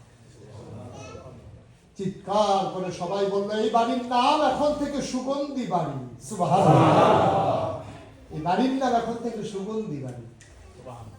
তিনি আমাদের নবী, সারাটা জীবন কেঁদেছেন, আজও যিনি কবরে শুয়ে শুয়ে আমাদের জন্য কাঁদেন। তিনি আমাদের মাঝে দিনটা রেখে কি বলেছিলেন জানেন? তোমাদের কাছে দিনটা আমার হিসাবে রেখে গেল, তোমাদের কাছে আমানতের বোঝা আমাদের কাঁধে পড়ে গেছে। আমরা যারা ওলামা একজন, নবী বলেছিলেন, ওলামা ওয়ারাসাতুল আম্বিয়া, ওলামা একরাম নবীর ওয়ারিস। এই যে ছুটে ছুটে বিভিন্ন দেশে যাই, আমানত কাদের ভিতরে যে বোঝা নিয়ে হাঁটতেছি, আমানতের কথা মনে হলে খুব আসে না। নবী যদি কিয়ামতের ময়দানে জিগায়, আমানত কি করেছ? এখন আমার দেশের কিছু আলেম সুরত ধারণ করেছে, মুসলমানের দাড়ি রাখছে, টুপি রাখছে, পাঞ্জাবি গায়ে দিছে, দিয়ে দিয়ে এটারে বিক্রি করে করে ইসলামটারে বিক্রি করে করে খায়। একদল আলেম নামধারী নবীর সুরত নিয়েছে, সিরত নেয় নাই, নবীর নমুনা ধরেছে, আদর্শ ধরে নাই। ওরা ইসলামকে বিক্রি করে খায়। মানুষ মনে করছে কি সুন্দর দাড়ি, কি সুন্দর টুপি, কত বড় পাঞ্জাবি, কত বড় বুজুর্গ, তার নমুনা আছে, ইসলাম নাই। ওরা বিক্রি করে করে ইসলাম খায়। আর কিছু মানুষ ওরা সুরত এবং সিরত নমুনা এবং চরিত্র ধারণ করে, ওই মানুষগুলো নিজের জীবনের বিনিময় হলো ইসলামকে সর্ব জায়গায় দেখতে চায়। ঠিক কি না? এই জন্য যারা দিন চেতনায় যারা উদ্বুদ্ধ, তারা মনে করে আমার জীবনের সব জায়গায় আমার আল্লাহ, আমার নবীর অংশ আছে, আমার ইজ্জতের ভিতরে ইসলামের অংশ আছে। আমি বেজ্জতি হতে পারবো, ইসলামকে বেজ্জতি করার অধিকার আমার নাই। আমি না খেয়ে থাকতে পারবো, কিন্তু ইসলামকে কলঙ্কিত করার অধিকার আমার নাই। আমার দুশ্চরিত্রের কারণে মানুষ যদি টিটকারি মারে, আজ মুসলমানের বাচ্চারা এমনই হয়, তাহলে আমি গজব করে দিলাম ইসলাম। মনে রাখতে হবে আপনি মুসলমান। আমি ইন্ডিয়াতে ওয়াজ করতে গেছি, একটা মন্দিরের সামনে দেখি লেখা আছে, আপনি জুতা রেখে নিশ্চিন্তে চলে আসুন, এটা মন্দির, এখানে জুতা চুরি হয় না। আমি কাঁদতে দাঁড়িয়ে দাঁড়িয়ে আমি দেখতে গেছিলাম মন্দির। লেখাটা দেখে আমার কলিজারা দুইটা ভাগ হয়ে গেছে। হিন্দু গর্ব করে বলতে পারে যেটা মন্দির, এখানে জুতা চুরি হয় না, কিন্তু আমরা মুসলমানের বাচ্চা মসজিদের সামনে লিখতে পারি না এটা মসজিদ, এখানে জুতা চুরি হয় না, বরঞ্চ মসজিদ আরো জুতা চুরি হয়। ঠিক কিনা বলে? হিন্দুরা পারলো, আমরা মুসলমান পারলাম না। হিন্দুরা পারলো, জুতা চুরি হয় না, আর আমরা লিখে দিই জুতা চুরি হইতে সাবধান। আপনি কি পার্থক্যটা বুঝেছেন? আমরা কি মানুষের কাতারে আছি? আমরা কি মানুষের কাতারে আছি? আমরা মুসলমানের সন্তান, পরিচয় দেই। আমি ইসলামকে কলঙ্কিত করার মতো অধিকার আমাকে কে দিচ্ছে? আমি প্রয়োজনে মানবো না, দ্যাটস ওকে, এটা ফাইনাল ডিসিশন। আমি প্রয়োজনে মুসলমান থাকবো না, আমি প্রয়োজনে কাফের হয়ে যাবো, কিন্তু আমি ইসলামকে কলঙ্কিত করতে পারবো না। আমি পুলিশের ড্রেস নিয়ে অপরাধ করা আর সাধারণ চুর হওয়া দুইটা এক জিনিস না। আপনি গায়ে ধরেছেন মুসলমানের লাবাস, চরিত্র হয়ে গেছে চুর, গুন্ডা, বদমাইশের চরিত্র। ঠিক কিনা? আপনি চুর হন, আমার আপত্তি নেই, কিন্তু মুসলমান হইয়া চুর হইয়ান না। আপনি গুন্ডা হন, আরো হন, মুসলমান হইয়া হইয়ান না। আপনি বদমাইশি করেন, আরো করেন, কিন্তু মুসলমান নাম নিয়ে বদমাইশি করতে যাবেন না, এই অধিকার আপনার না। খুব শক্ত কথা বলে ফেললাম না? হৃদয়ের আকুতি, হৃদয়ের আকুতি, হৃদয় যে খান খান হয়ে যায়, ভাগে শুইতে পারি না, সহ্য করতে পারি না। কেন আমরা এমন হয়ে গেল? সাহাবারা 3 দিন চুলায় আগুন জ্বলে নাই, কই চুরি করে নাই তো, চুরি করে নাই। বাচ্চারা খাইতে পারে না, সাহাবারা চুরি করে নাই, চুরি করে নাই। নবীজি এক বাড়িতে গিয়ে দেখে একটা বাচ্চা ভিতর বাড়িতে কাঁদতেছে। নবীজি বলে, কাঁদতে কে? কই রাসূলুল্লাহ, আমার বাচ্চা। হইতে কি বাচ্চাটা কাঁদতে কেন? নবী ভিতরে গিয়ে দেখে তার হাত পা বাইরে যাচ্ছে। বাচ্চাটা এমন করে মারছো কেন? কই রাসূলুল্লাহ, আমার বাড়ির সামনে যে খেজুর গাছটা, এটা ইহুদির খেজুর গাছ। খেজুর যে ঝরে পড়ে ছোট ছোট, আমার বাচ্চা বুঝে না তো, ও খেজুর আইনা মুখে দেয়, আর ইহুদি ইসলাম তুললে আমাকে গালি দেয়। বলে, মুসলমানের বাচ্চা ভালো হবে কোত্থেকে? তোদের নবী কি ভালো মানুষ নাকি? তোদের ইসলাম কি ভালো নাকি? তোর ফুতে তো এখনই চুর হয়েছে, বাচ্চা, দুধের বাচ্চা এখনই চুরি করে আমার খেজুর খায়। রাসূলুল্লাহ, আমার একদিন গালি দিচ্ছে, কিচ্ছু মনে করি নাই। আমার বউ নিয়ে গালি দিচ্ছে, কিচ্ছু মনে করি নাই। যেদিন আপনি নবীর নিয়ে গালি দিচ্ছে, কলিজাটা ভাগ হয়ে গেছে। আমি বলেছি, বাচ্চাটা বেঁধে রাখো, আমার বাচ্চা আমি বেঁধে রাখতে পারবো, কিন্তু আমার নবীরে গালি শোনাইতে পারবো না। এটার নাম ইসলাম। এটার নাম ইসলাম। এটার নাম ইসলাম। আমি মরে যাব, ইসলামকে কেন মেনে ফেলবো? আমি শাস্তি নেব মাথা থেকে, ইসলামকে কেন শাস্তির আওতায় নেব? ইসলামের দুষ্টা কি? কেন আমি মুসলমান হইয়া ইসলামকে কলঙ্কিত করব? সবাই মিলে আমরা তওবা করব, জীবনের গুনাহগুলো মাফ চাই। আজকের পর থেকে যা হয়ে গেছে তো হয়েই, আজকের পর থেকে ওন ডিসিশন, আমার নিজের সিদ্ধান্ত, যা হবার হয়ে গেছে। সামনের একটা মুহূর্ত না, ইনশাআল্লাহ পারবো না, ইনশাআল্লাহ। 50,000 টাকার নোট, এখানে সর্বোচ্চ 50,000 টাকার নোট না, দরজায় পরে থাকবে। 1,000 মুসল্লি আসবে যাবে, টাকাটা পরে থাকবে, কেউ ধরবে না, ফিরেও তাকাবে না। এটার নাম মুসলমান। পরে থাক টাকা, কাট টাকা আমার দরকার, আমার না, দ্যাটস ওকে, ফাইন, আমার না। তারি ধরবো কেন? আমি চাইবো কেন এই টাকা দিয়ে? আমার না তো, আমি কেন ধরবো এই টাকা? আবার কি অধিকার আছে? সেই মুসলমান হাতে চলে। নবীজি বলছেন বের হয়ে যাও, বিদায় হয়ে ভাষণ দিচ্ছেন, বের হও, যার যে তো বাসায়ও যায়, খবর পাঠাতে বউকে বইল, চলে গেল। স্ত্রীর দাওয়াত দেওয়া ছিল, দিতে দিতে দিতে দিতে দিতে দিতে আগাইতে আগাইতে জনপদ বিজয় করতে করতে সমুদ্রের কিনারে গিয়ে দাঁড়াইছে সেনাপতি, মুসলিম সেনাপতি। ঘোড়ার সামনের 2টা পা পানিতে, পেছনের 2টা পা শুকনা গালা ভূমিতে। এই এলাকায় কার বাড়ি আছে ডাইকা নিয়ে আসো। একজন সৈন্য দৌড়ে গিয়ে লোকেরা আছে, আপনার বাড়ি এখানে? কয় সমুদ্রের ওই পারে কি আছে আপনি জানেন? কয় না, আমরা সমুদ্র দেখেছি, ওই পারে কি আছে জানি না। সাহাবা আকাশের দিকে যেটা হাত মারে কাঁদতেছেন, বলতেছে ইয়া রাব, ও আল্লাহ, আপনার বন্ধু নবী সে বলেছিলেন যত জনপদ পাও সবার কাছে দ্বীনের দাওয়াত পৌঁছে দাও। আমি সমুদ্রের কেনার পর্যন্ত এসেছি, কেউ আমাকে থামাইতে পারে নাই। তুমি সাক্ষী থাকো, এই জনপদের মানুষ বলেছে ওই পারে কি আছে জানে না। ওরা যদি বলতো ওই পারে মানুষ আছে, খোদার কসম আমি ঘোড়া দিয়া নামে সাঁতরে সাঁতরে ওই পারে চলে যেতাম দাওয়াত দেওয়ার জন্য। আমি ওই পারে চলে যেতাম। কি করছি আমরা? কি করছি আমরা দিনের জন্য? যা করলাম নিজের জন্য, তোমার চাকরি, ব্যবসা, টাকা পয়সা কামাই, ছেলে বিদেশ পাঠাইতে হবে, মেয়ের ভালো বিয়ে দিতে হবে, 3 বিটায় ঘর উঠছে, আরেক বিটায় ঘর উঠাইতে হবে, শুধু ভাবনা আর ভাবনা।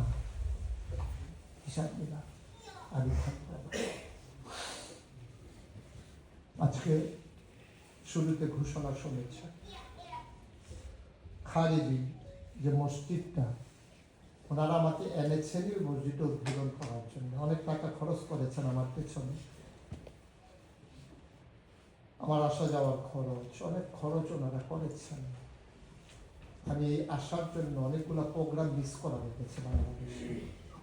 প্রতিদিন আমার প্রোগ্রাম ছিল, কিন্তু এই কোরিয়াতে মসজিদটা উদ্বোধন করব শুনে আমি এই প্রোগ্রামগুলো ফোন করে করে না করে আমার অনেক কষ্ট হচ্ছে। ওরা মেনে নিতে চায় না। আমার কেন্দ্র করে একটা মাহফিল হয়, আমি যদি না যাই তো সবই তো শেষ। তারপরে আমি বলছি ভাই কোরিয়াতে যাব, তারপরে হজে যাব, হজ বাদ দিয়ে কি মাহফিল করবো?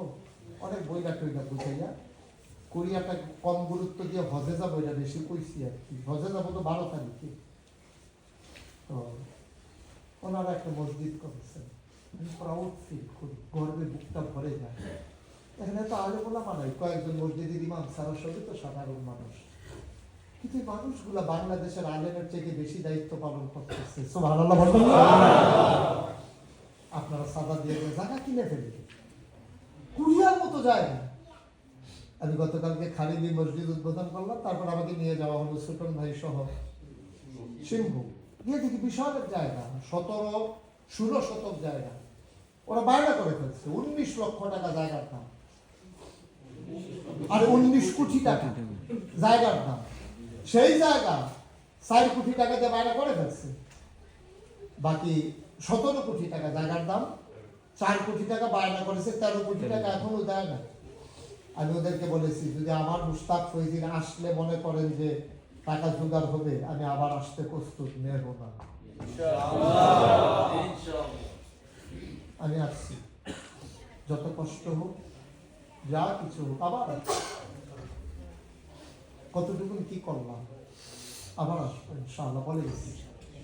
সেই কথা বলে যে ইমাম সাহেবরা কইল মাত্র শুরু হয়েছে আমার, উনি ভিতরে ভিতরে কি প্ল্যান করছে। যাই হোক, এটা আল্লাহর ফায়সালা। এই মসজিদটার কিছু টাকা ঋণ আছে, খুশি মনে, যেহেতু মসজিদটা আপনাদের থেকে দূরে, আপনারাও একটা মসজিদের মুসল্লি, এখনো আপনারা সুন্দর টাকা খরচ করে। বাংলাদেশেও তো এইভাবে মসজিদ কয়টা আছে আল্লাহ জানে, ছোট্ট হইতে পারে, কিন্তু একটা কাশাস আছে। কাশাস মানে কি জানেন? কাশাস কয় হৃদয় একটা। এই মসজিদটাকে ঢুকে আমার এত ভালো লাগতেছে, বের হতে মন চায় না। বলেন আলহামদুলিল্লাহ। একটু প্রস্তুতি কম নেন, খাল আওয়ার আগে লুঙ্গি টুঙ্গি আলগি দিয়ে উঠতে না, খাল আয়োগ না। বাথরুমে যাওয়ার আগে দেখবেন একজন বাড়িতে লুঙ্গি আলগি দিয়ে উঠছে, টয়লেটের সামনে গিয়ে তুই লুঙ্গি আলগি দিয়েছি, হ্যাঁ আলগি দিতে ভাই আমার তাই আলগি দিয়ে আছে। মারহাবা কর। একজন ভাই খুশি মনে চেতনা নিয়ে, দিন চেতনা নিয়ে, দিন প্রচারের লক্ষ্যে যে হুজুর ইনশাআল্লাহ আমি 20 লক্ষ টাকা ওন, এই তো ওন আছে এক বেসিক মানে কি 20 লাখ এক বেসিক, এরকম একজন ভাই আছেন। আমি প্রাণ ভরে দোয়া করব যে হুজুর ইনশাআল্লাহ এক বেসিক আমি দিয়ে দেবো, যেহেতু ওনারা ঋণগ্রস্ত, আমি ইনশাআল্লাহ এক বেসিক দিয়ে দেবো। একটা লোক এখানে আছেন আমাদের তো মুসল্লি, একটু বেশি বলে ফেলছি না, মসজিদটা একটু দূরে তো, এক বেসিক একটু বেশি হয়ে গেছে, ওকে এক বেসিক দরকার নেই। আমি ওই মসজিদে যত বলছে, সকালে যে মসজিদ কোনটা ওটার নাম কি, ওয়াসম বাইতুল ফালাহ, ওইখানে যেটা বলছে এটা দিয়ে শুরু করি। 5 লক্ষ ওন দেবেন একজন না, 5 লক্ষ একজন। আপনি এখান থেকে দেখতে পারবেন, এত পদ্ধতি অবলম্বন করার দরকার। আমার জন্য ওইখানে দেখছিলেন, আমি সময় দেবো, আপনি দেখতে পাবেন, এত দৌড়াদৌড়ি দরকার নেই, সব বন্ধ।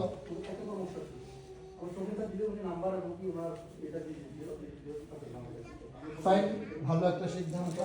যার একজন কাগজটা দিয়ে আসবেন, মাঝখানে থাকে 3 জন 3 জায়গায় বসা থাকে, আবার দাঁড়ায়। আপনি তো আছেন, তো পিছনের ভাইকে দেন, যে বলছে দেবে। 5 লাখ টাকা যে দেবে বলছে, তার একটা কাগজ আর কলমটা দেন না, বুঝেন নাই কথা?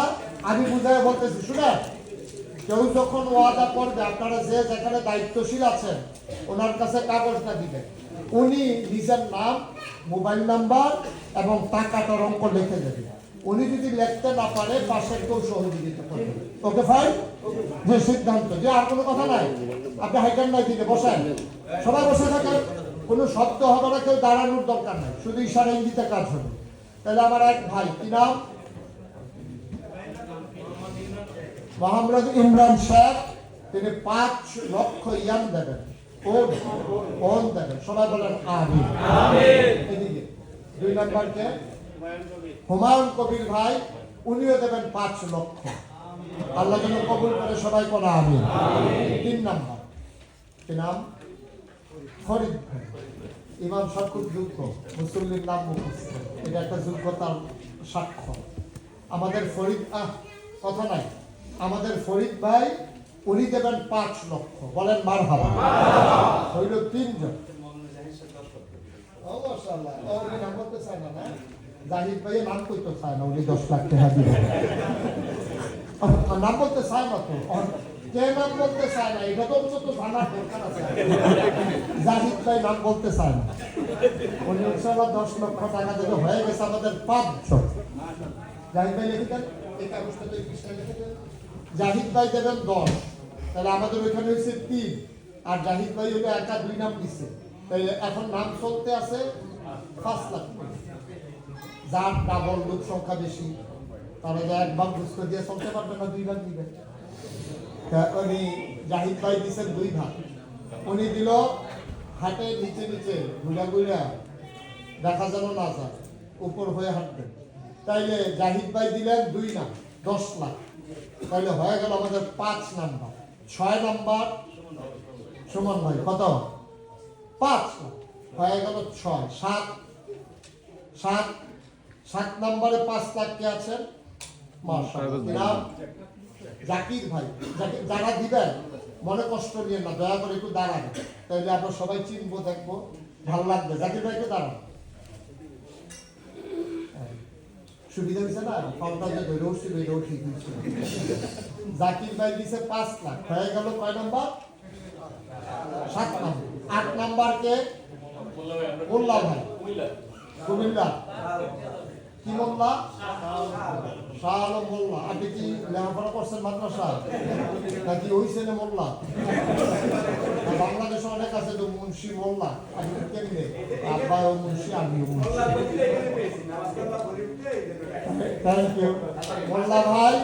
উনি দিলেন 5 লাখ হয়ে গেল কয় নাম্বার? 8 নাম্বার। বলেন মারহাবা। যেতে হবে কেন? পারলে টাকা দেবেন, না পারলে যাওয়ার দরকার নাই তো। আপনি আমিন আমিন করবেন, বসবেন, উঠবেন না। আমরা এতক্ষণ কি বললাম? আমি কেউ যাবো না, বসবো। প্রয়োজনে টাকা না পারলে না দেবো, এটা কি জোর আছে নাকি? 9 নাম্বারে কে আছেন? 5 লাখ। 9 number 9 number. ও 9 নাম্বার একজন নাই 5 লাখ দেওয়ার মতো?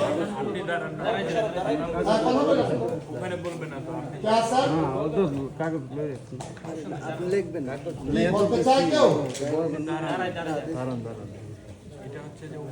আছে?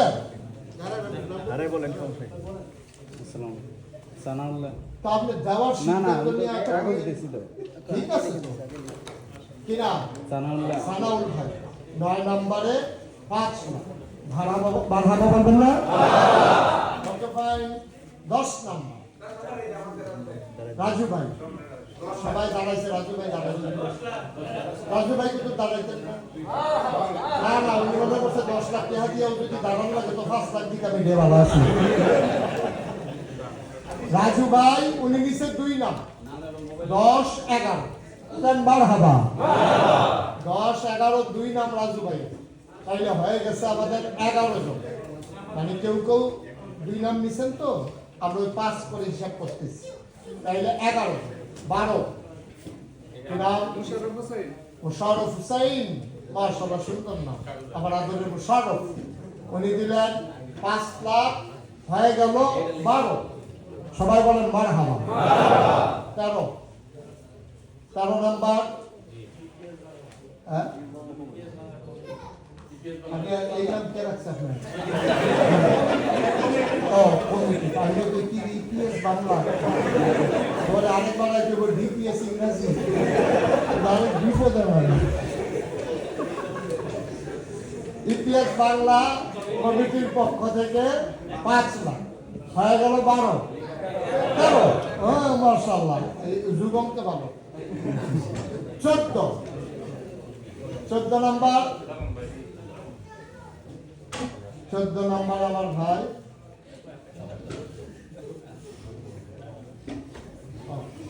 ঠিক আছে ফাইন। 14 নাম্বারে কে আছেন? নাই। এখন আমার মনের গোপন কথা বলি না। 20 জন লোক 5 লাখ করে লাখ। আমার মনের ইচ্ছা। ওখানে আমার এই প্ল্যান ছিল, এখানে ওই প্ল্যান। আশা করি হয়ে যাবে। হবে না ইনশাআল্লাহ? হ্যাঁ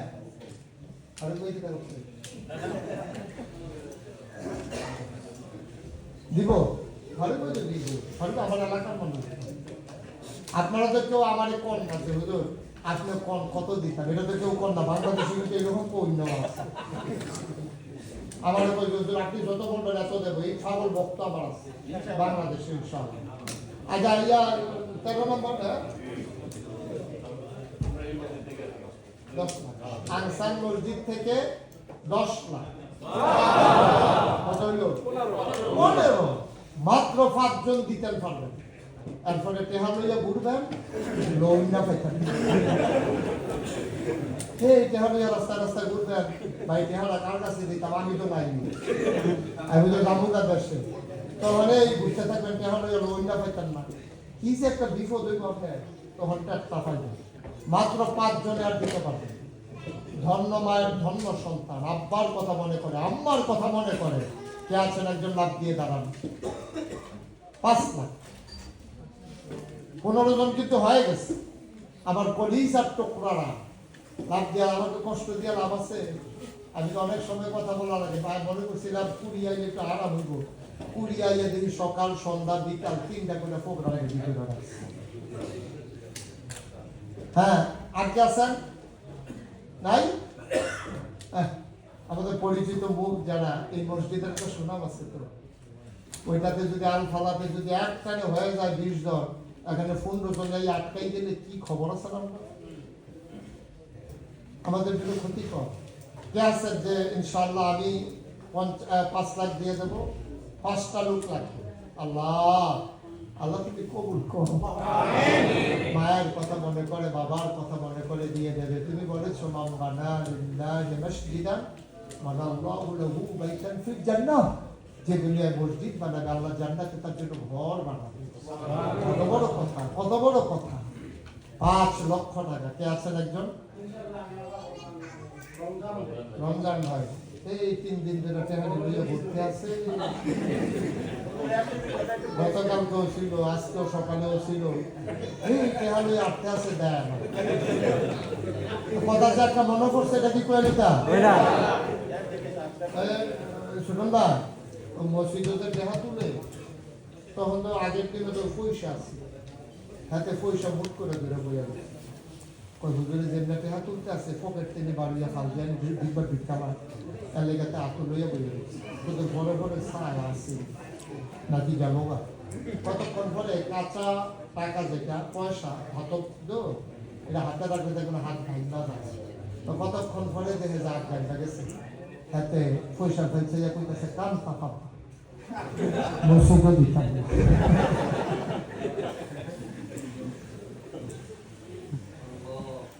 আমাদের রমজান এলটিভি সবাই সাবস্ক্রাইবার হয়ে যাবেন। এটাকে যেহেতু উনি দিনের পথে ব্যয় করছেন, সবাই মিলে এটার আপনি লিঙ্ক দিয়ে দেবেন সবাইকে, ওনার থেকে লিঙ্ক নিয়ে নেবেন। সবাই ইউটিউব এবং পেজে আপনার সবাই মিলে সাবস্ক্রাইবার হয়ে যাবেন।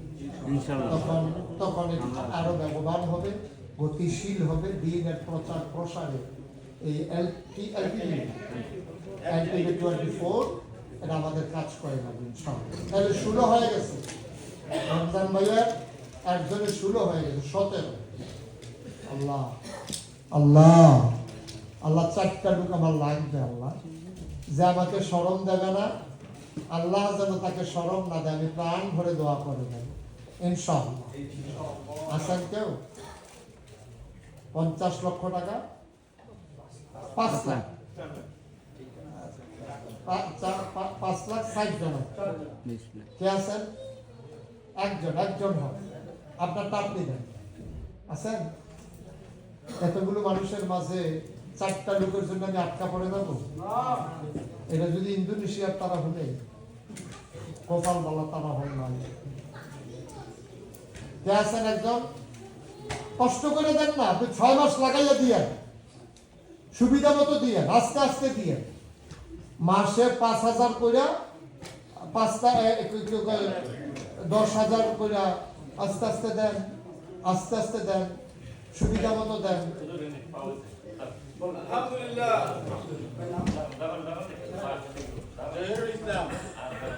কি দেবেন? তো এই আপনি এতক্ষণ দেরি, ওনাকে একটু জরিমানা করা দরকার না? কোন সময় যেটা বলতে আসছি, আপনি এতক্ষণ দেরি ইয়ে করেন। জহির ভাই উনি দেবেন 5 লাখ। আর মাত্র কয়জন? 3 জন। ধন্য মায়ের ধন্য সন্তান, 10 মাস 10 দিন বাপ পেটে ধরেছেন, 2.5 বছর বুকের দুধ খাইয়েছেন, কবরে শুয়ে আছেন মা। কলিজাটা কান্দানে একটু মায়ের কথা মনে করে 5টা লাখ টাকা দিতে মন চায় না, আল্লাহ ঢেলে দেবে, দিয়া কুলাইতে পারবেন না। আর কে আছেন? মাশাআল্লাহ, 3জন হয়ে গেছে, ওকে ফাইন। আর কেউ হাত উঠাইবেন না। আপনার নাম বলেন। হ্যাঁ, মোহাম্মদ নাজমুল হাসান, 17, 18, ওই যে নিচে কি নাম? হ্যাঁ? শাহাদাত ভাই, উনি দিলেন 5 লাখ। আর দোতলায় কে? মামুন ভাই, মামুন ভাই 5 লাখ।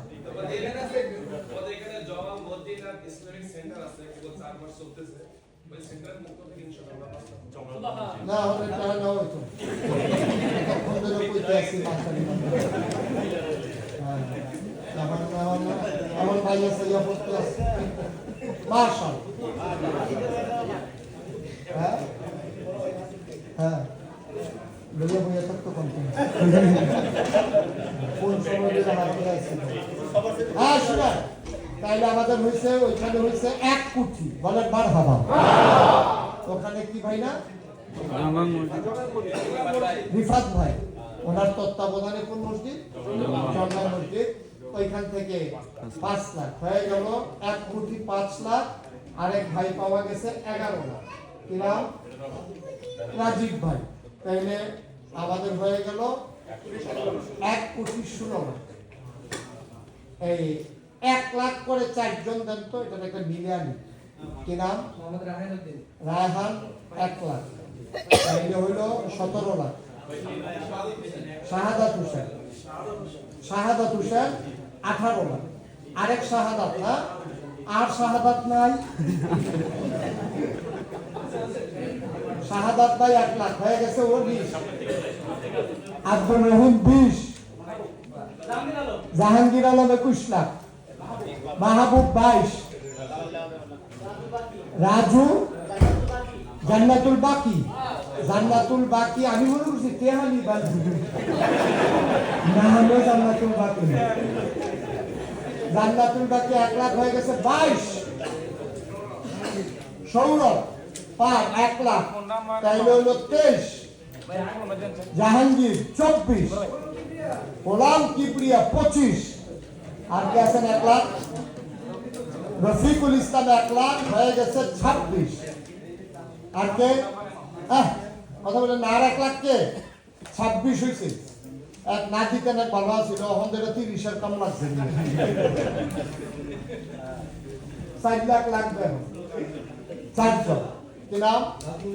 নাজমুল ভাই 1 লাখ হয়ে গেল 27। মুশারফ 28। ইকবাল 29। ইকবাল এটা কি? তাসলিম 30। এখানে ইকবাল ভাই 31। আরেকজনকে দিল হাফ, 31 হয়ে গেছে। কি নাম? সাইফুল ইসলাম 32। 1 কোটি 32 লক্ষ। মারহাবা বলবেন না? আর কে আছেন? আর কে আছেন? মোহাম্মদ আশরাফ কত? 1 লাখ। কত হলো? 33। আর 2জন। মাশাআল্লাহ। কি নাম? মেহেদি হাসান 34। 2 লক্ষ। 34 35। বলেন মারহাবা। তাহলে 1 কোটি 35 লক্ষ টাকা আমাদের হয়ে গেছে ইনশাআল্লাহ। এবং সবার তালিকা চলে আসছে। এটা সুন্দর হয়েছে সিস্টেমটা। তালিকা চলে আসার কারণে আনোয়ারের বুদ্ধি, হুদা চুলের নিচে বুদ্ধি, বুদ্ধি লয়ে ঘুরতে আছে, লিখে আছে বুদ্ধি দিয়ে কি কারবার করে দেখছেন। সবার নাম তালিকা সব রয়েছে, ডাটা বেস কালেকশন করে ফেলছে। 1 কোটি 35 লক্ষ টাকা আমরা পাই না। আর কেউ আছেন যে হুজুর? ইনশাআল্লাহ। মাশাআল্লাহ। কি নাম? মামুন ভাই, উনি দিলেন 1 লাখ হয়ে গেল 1 কোটি 36। আর 4জন দিয়ে দেন, 40 হয়ে যাক। মাশাআল্লাহ। কি নাম? মোহাম্মদ কবির মোল্লা 37। আছেন আর 1 লাখ। 1 লাখ 1 লাখ। আল্লাহ আল্লাহ আল্লাহ আল্লাহ তুমি কবুল করো। আমিন। 1 লাখ টাকা দেওয়ার মতো একটা লোক নাই? হ্যাঁ, পারবেন না একজন? 37 হয়েছে, মাশাআল্লাহ। কি নাম? আনোয়ার ভাই। 38। আরেকজন মাশাআল্লাহ, কি নাম? হ্যাঁ, খুরশেদ ভাই। 39। লাস্ট ওয়ান, শেষ ভালো যান সব ভালো। Okay fine. কি নাম? কত? 1 লাখ দিলে যে আঙ্গুল কি সবজি সবাই দিয়ে এটা টিপ পাটা একটা আঙ্গুল তুলবেন না।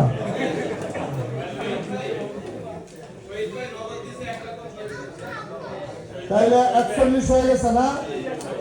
এই আলগা এটা সব গরমে জমা। ওকে, ঠিক আছে। হ্যাঁ, আচ্ছা ঠিক আছে। এটা সুতন ভাই একটা কথা বলছে, মুরব্বী মানুষ। না নাম তো বলাই না, কি বলতে চায় না মানে কি? হ্যাঁ, জাহিদ ভাই। জাহিদ ভাই একজন 42। আরেকজনকে রাসান ভাই একজন 43। 43। জি ঠিক আছে, ইনশাআল্লাহ ব্যাংক কুঠি হয়ে যাবে এখন। 43 বলেন মারহাবা। আমরা পারি না বলতে কি এমন কোনো কাম আছে? তাইলে 43 হয়েছে সুতন ভাই। আর কে আছেন? 1 লাখ?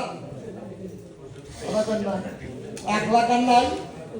আল্লাহ আল্লাহ, আমরা তো শেষ করে দিচ্ছি, মিলে নাকি? কত? 2 লাখ। ইউসুফ দিছে 2 লাখ, ভাইয়ের কাছে 45। হ্যাঁ, ওকে। কত? 5 লাখ। বলেন মারহাবা, বলেন আলহামদুলিল্লাহ। এবার একটা সত্যি কথা বলি। সত্যি কথাটা হলো এই, আমি যেটুক ভাবছিলাম এর চেয়ে বেশি আপনারা দিচ্ছেন।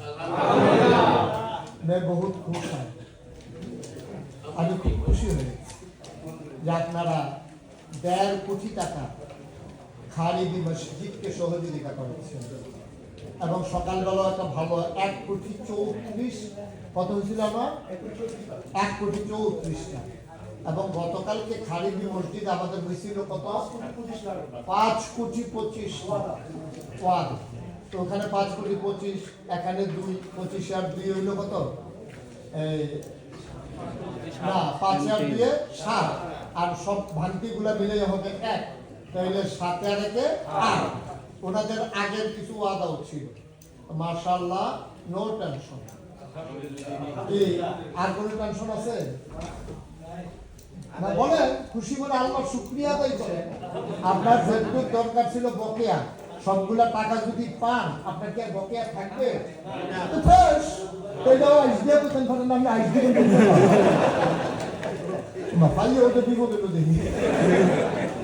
খুশি আপনি একটা নাচ দিবেন, আলহামদুলিল্লাহ। 3 মাথা বাতা হয় না, বানাগাই দিবেন। আগে তো একটু চিন্তাও করছি না, আমি সভাপতি হিসাবে ভার মুক্ত হইলাম, আলহামদুলিল্লাহ। বলবেন না? উনি কয় না কেন এটা আমি বুঝছি। উনি যে কেন কয় না এটা আমি বুঝছি। উনি চিন্তা করে রেহাইল যে দেয়নি কেন। সবাই দিয়ে দিবেন। কুরিয়াতে এই কাজ কেউ করেন। এখানে ওয়াদাবদ্ধ যারা, তারা খুশি মনে হাসতে হাসতে দিয়ে দেয়।